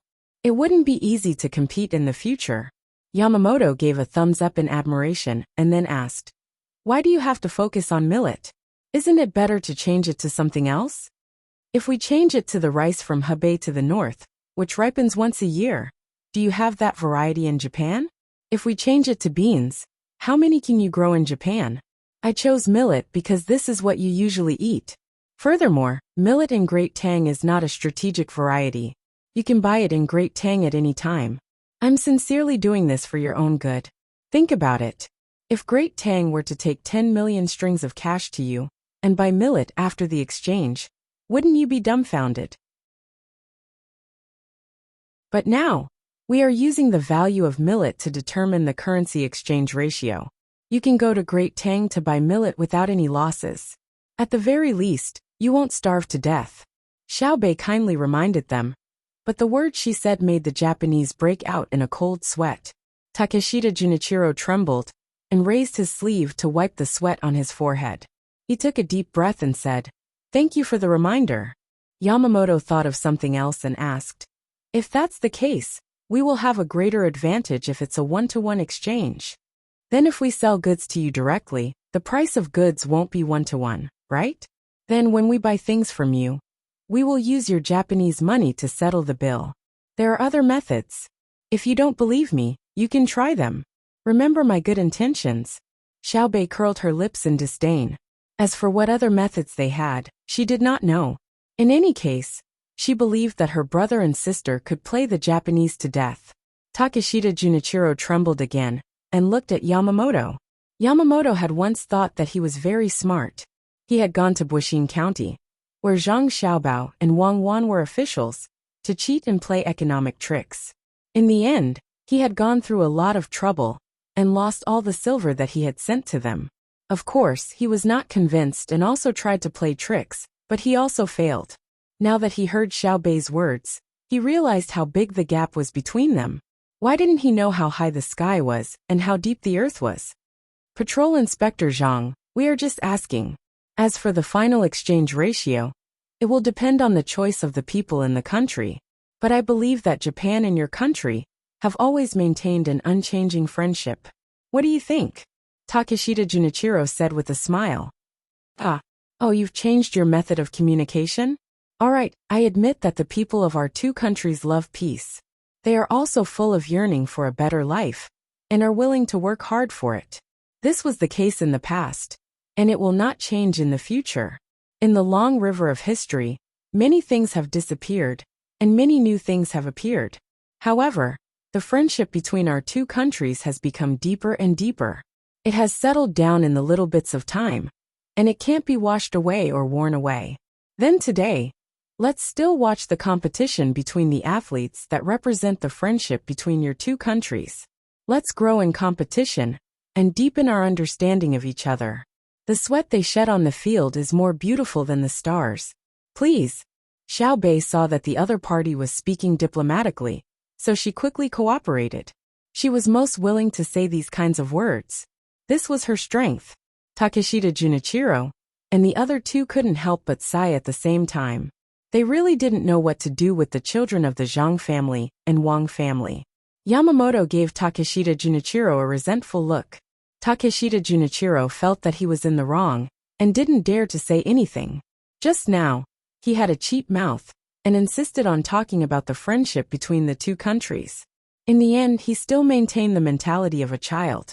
Xiao Bei, who was showing off her economic theory, also changed her words and said a lot of useless nonsense before ending the previous topic. If he hadn't mentioned friendship, they might have been able to understand the economic situation of Tang dynasty from Xiao Bei. It was more reliable than the information gathered by them. The opportunity to know oneself and know the enemy had been missed. Now they could only watch the competition. What was there to watch? Compared to learning more about Tang dynasty's financial policy, it was more important. Today's competition in the stadium was swimming. 100 meters, 200 meters, 500 meters, 1,000 meters and 5,000 meters. When everyone came to the spectator stand, Xiao Bei changed into her swimsuit and jumped down to do a figure dance. After she climbed up, she said to Takeshita Junichiro and the others, "I've tried it. The water temperature is not bad. I can get used to it very quickly." Takeshita Junichiro nodded in appreciation. However, he thought to himself, of course you can get used to water of any temperature very quickly. When waiting for the competition to start, he found a good thing. It was the touchboard. It was the place where the swimmer touched the front. The light would immediately turn on there. This thing was very advanced. What was the reason? As he thought about it, he said to Xiao Bei, "I wonder if we can hold a competition in our country as soon as possible, especially this swimming competition.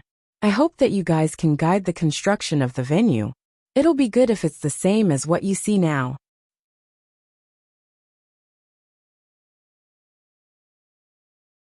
Chapter 1141.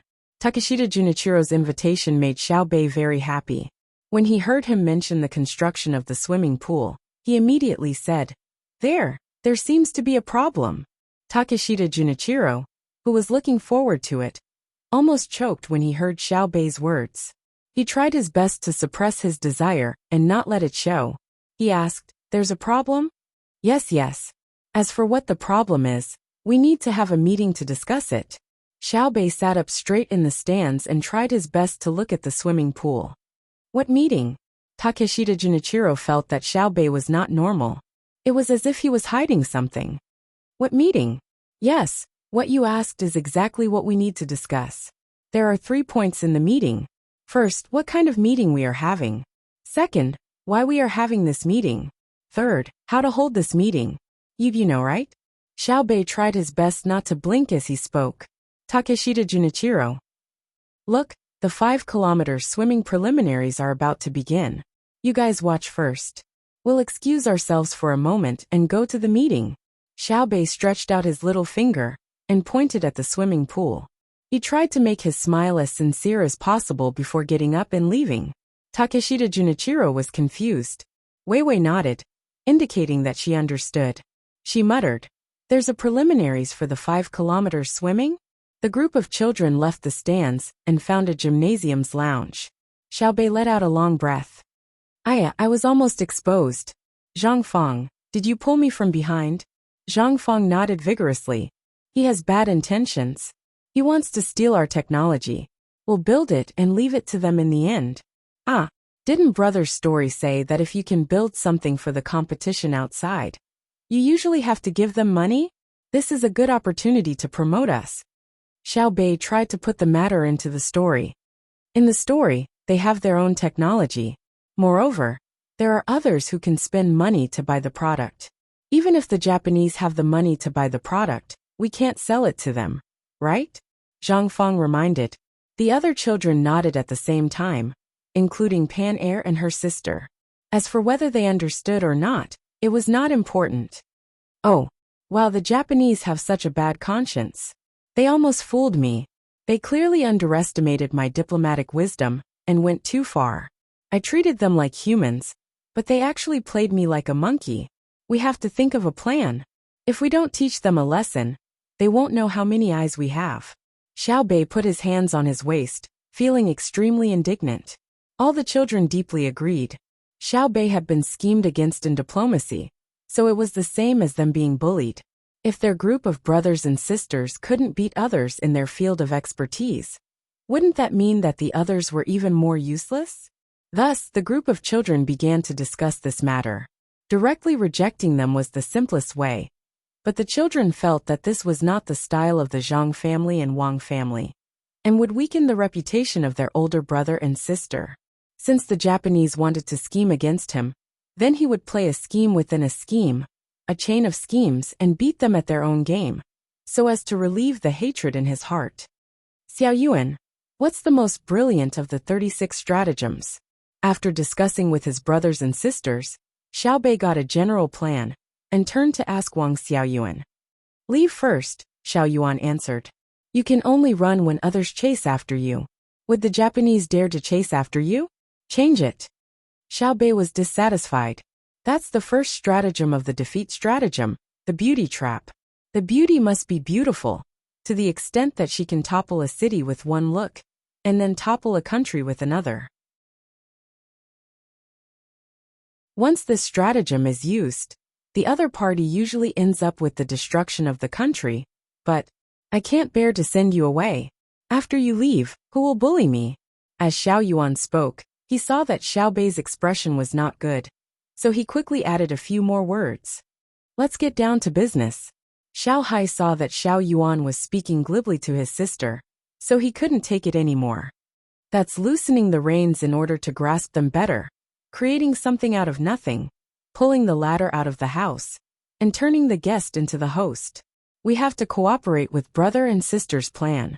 Xiao Yuan, who had a photographic memory, opened his mouth and listed 4 stratagems. However, he didn't get the admiring gazes of the other children around his age. All the brothers and sisters nodded normally, indicating that they wanted him to talk about the details. It seemed that if he couldn't say it, others would show a surprised expression. They were too familiar with each other, and sometimes it was a kind of sorrow. Thus, the 9 older children, and the 2 who joined in the fun started to whisper together again. 2 hours later, the hungry Japanese finally saw the officials in charge of receiving them again, and the buffet-style lunch also began. Takeshita Junichiro and the others were not in the mood to eat, so they randomly picked up some food from the broken plates. Their eyes were always on Xiao Bei, wanting to know the results of the construction assistance for the games. They were not stupid, and they knew very well what Xiao Bei was going to discuss in the meeting when he went back. It definitely had nothing to do with the messy, what kind of meeting was going to be held, why was this meeting being held, and so on. It's not easy to fool children nowadays, Yamamoto said with emotion. You couldn't fool children in the past either, Yamamoto said. Time, luck, and fate. Don't mention it, don't mention it. As Yamamoto spoke, he saw that Xiao Bei and the others each chose 2 vegetarian dishes, 2 meat dishes, a bowl of soup, and a fruit plate. After finding a place to sit, he walked over. Takeshita Junichiro sat opposite Xiao Bei and ate 2 mouthfuls of food without any mood. Seeing that Xiao Bei also stopped eating at the right time, he quickly asked, "How was the meeting?" Yes, it was to discuss going to Japan to provide technical support for the games. But there was a problem, Xiao Bei said with a regretful expression. What's the problem? Takeshita Junichiro asked anxiously. Regarding technical personnel, you know that Tang dynasty needs many skilled craftsmen to do things. It's not worth it to suddenly go to Japan and waste a lot of time for a games. In addition, there are many precious materials to use, so the cost is too high. After Xiao Bei finished speaking, he continued eating, So Takeshita Junichiro, who wanted to speak, could only wait for Xiaobei to stop eating again. It was not until he finished half of the food that Xiaobei drank a mouthful of soup and stopped. He looked at Takeshita Junichiro and asked, "Do you have any good ideas?" Takeshita Junichiro, who did not expect to be questioned, was stunned. After thinking hard for a while, he suggested, "I think the first problem is easy to solve. The technical personnel are not always in charge of the construction of the games. When they are on the road, they can still think about what they like.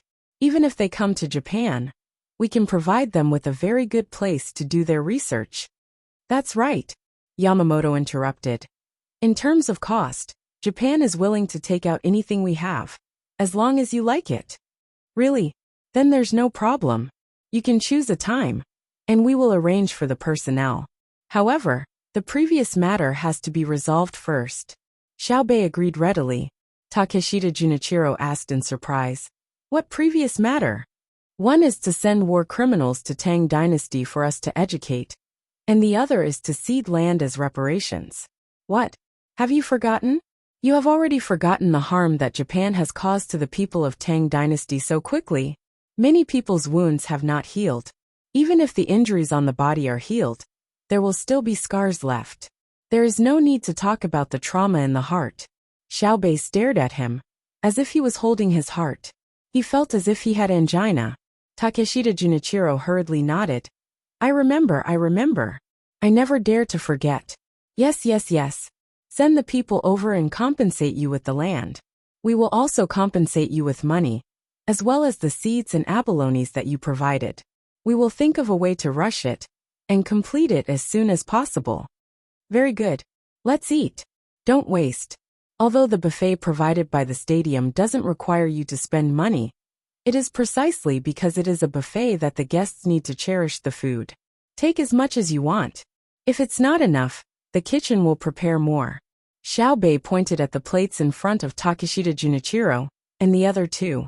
There was still a lot of food that had not been eaten. Takeshita Junichiro and the other two were not in the mood to eat.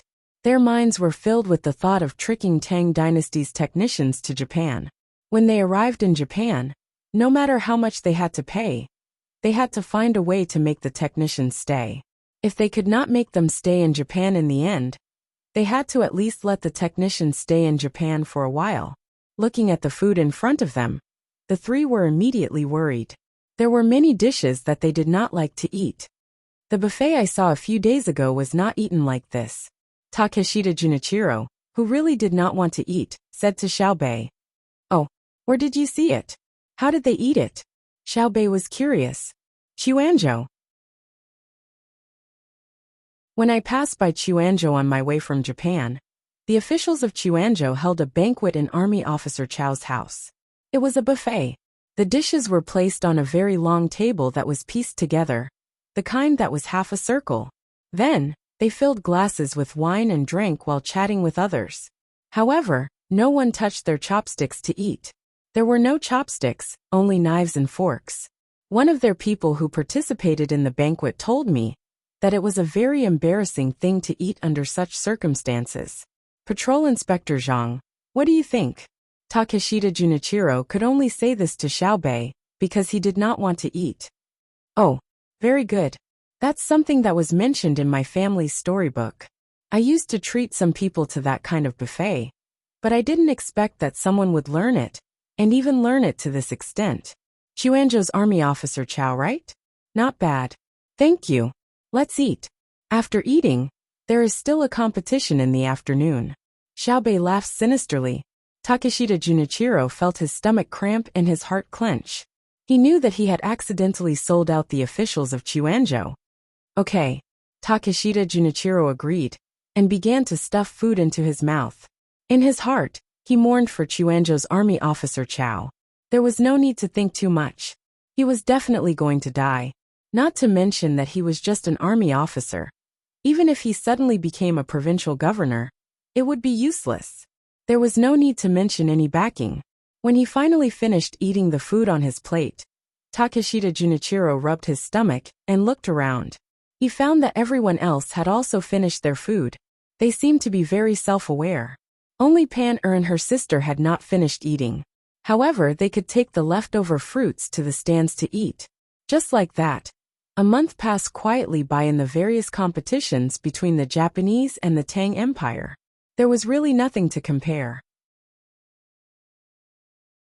Moreover, the Japanese war criminals that were sent over by the Tang Empire's gunboats had also arrived at Jili Prefecture. Takeshita Junichiro and his group decided to temporarily go over and take a look. Then they would prepare the abalones. When they went to Japan together for the competition, it would be time to confirm the matter of ceding territory. No matter what, Japan had temporarily avoided the threat of war. Takeshita Junichiro and his group were very happy. After sending the Japanese away, Xiaobei had to receive the people from the southwest who had just arrived. Sigh, is it so easy to be a diplomat? I always say things that don't mean. The psychological pressure is very great. Xiaobei pretended to sigh sadly. Then, he excitedly waved his hand and led his people to the dock.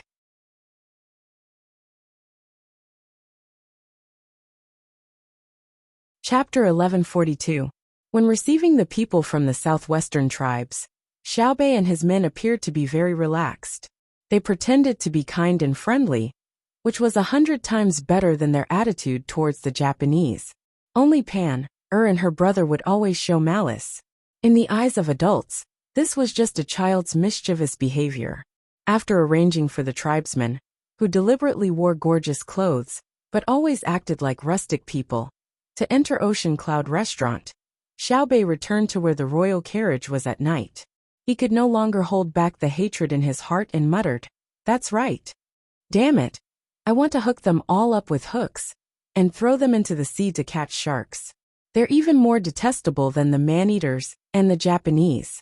The man-eaters are a result of strategic intentions, while the Japanese are a result of geographical limitations. I can understand why they're plotting against the Great Tang, but the most disgusting thing is that they're just a bunch of small tribesmen playing the drums and banners on the sidelines. They are just a bunch of wolf cubs who have abandoned their dignity and credibility. No, they are worse than wolves. At least dogs are trained from wolves. If I still have the slightest bit of kindness to them in the future, my surname will not be Wang." Hearing Xiaobei's angry words, everyone was stunned. Li Longji even recalled the various things that happened during the day reported by the intelligence personnel. It seemed that the people from the southwestern tribes got along well with Xiaobei. What was wrong with Xiaobei? Xiaoyuan said, "Xiaobei, your surname is Zhang. My mother's surname is Wang. Now others call her the Zhang Wang clan." "Well, I know what you mean. Wait for me to grow up." Ha! Ha ha, Xiaobei, I suddenly thought of a very important thing. That is to follow your footsteps, listen to your voice, support your will, and understand your feelings. In fact, I also want to hook them up to catch sharks. Really? Xiaoyuan did not wait for Xiaobei to finish his words, and hurriedly expressed himself. He did not feel that it was shameful for him to flatter a girl. Xiaoyuan, you will be a man in the future. Don't yield to others. Stick out your chest. Wu Huifei looked at Xiaoyuan dotingly and said. She thought highly of Xiaoyuan, who had a photographic memory, but her son did not have this ability. Xiaoyuan was finally embarrassed and muttered in a low voice. "Actually, I'm not really afraid of her. I just feel that I should spoil her a little, like how an older brother treats his older sister." No matter how low Xiaoyuan's voice was, the people around heard it. Zhang Xiaobao glared at Xiaoyuan, then turned to Wang Wan and said, "Did you see that? Did I teach my child the wrong things? Is a man who bows his head to a woman a good man?" "No." Wang Wan smiled and said, "Only a man who bullies his wife is a hero. A man's greatness is highlighted in his family. Even if he is a dog outside, he has to shout at his wife and children at home." You're talking about Japanese men. Please don't compare me with them. Although Japanese men are also human, it seems that we need to change our living environment. Zhang Xiaobao said with a serious expression. Wang Wan was confused by his jumping words and asked in surprise, "What does it have to do with living environment?" "I'm not worried about Xiaoyuan and Xiaobei. Both of them are very lively. Xiaohai and Xiaozhu only know how to study mathematics, and the other only knows how to draw. Both of them are too dull. Do you think they have a common language?" Zhang Xiaobao said worriedly. There should be, right? For example, after the computer is made, drawing itself is a digital simulation. You're saying that the environment determines one's personality. Do you want to change their personalities? If not, this is the bad thing about the family. The adults of both sides have to worry about it, and it's easy to be criticized by others. Wang Wan looked at Xiao Hai and Xiao Zhu, who were standing beside Li Longji and Xiao Bei, who were talking to Li Longji. So what if they're family? In Dream of the Red Chamber, they're all close relatives. Which one of them isn't smart? Look at our Emperor Xuanzong. His family has done this many times. Wu Huifei's surname is Wu, right? Wu Meinyang's surname is Wu, right? Then how can you talk nonsense like that? He's not dead yet. What Xuanzong? Listen to what Xiao Bei has to say. Wang Wan interrupted Zhang Xiaobao's words. She looked around and saw that no one had heard what she had said. She felt a little relieved. Zhang Xiaobao yawned and said, "What else could it be? It's nothing more than saying insincere words during the day and wearing a hypocritical mask. She feels uncomfortable in her heart. Diplomacy is like this. Not everyone is suitable to be a diplomat. In addition to the support of national strength, you also have to show your personal charm. In the same country, different diplomats have absolutely different effects. Don't be fooled by Xiaobei's complaints now. If you really don't let her do this, she will feel even more uncomfortable. Nanzhao, I'm also very annoyed with them. If they have nothing to do, they should just stay there. Why are they joining in the fun? If it weren't to complete the strategic deployment, I would have directly rejected them." Zhang Xiaobao also complained. Xiao Bei finally vented the anger in her heart toward Li Longji and the others. She took a deep breath and said, "I'm fine. Tomorrow, I will continue to welcome them with a smile. I request that when we occupy their place, I will still be the one to interact with them. Today, they actually told me that because we helped them for free, they decided to maintain the peace of this period. Aren't they threatening me? Pa,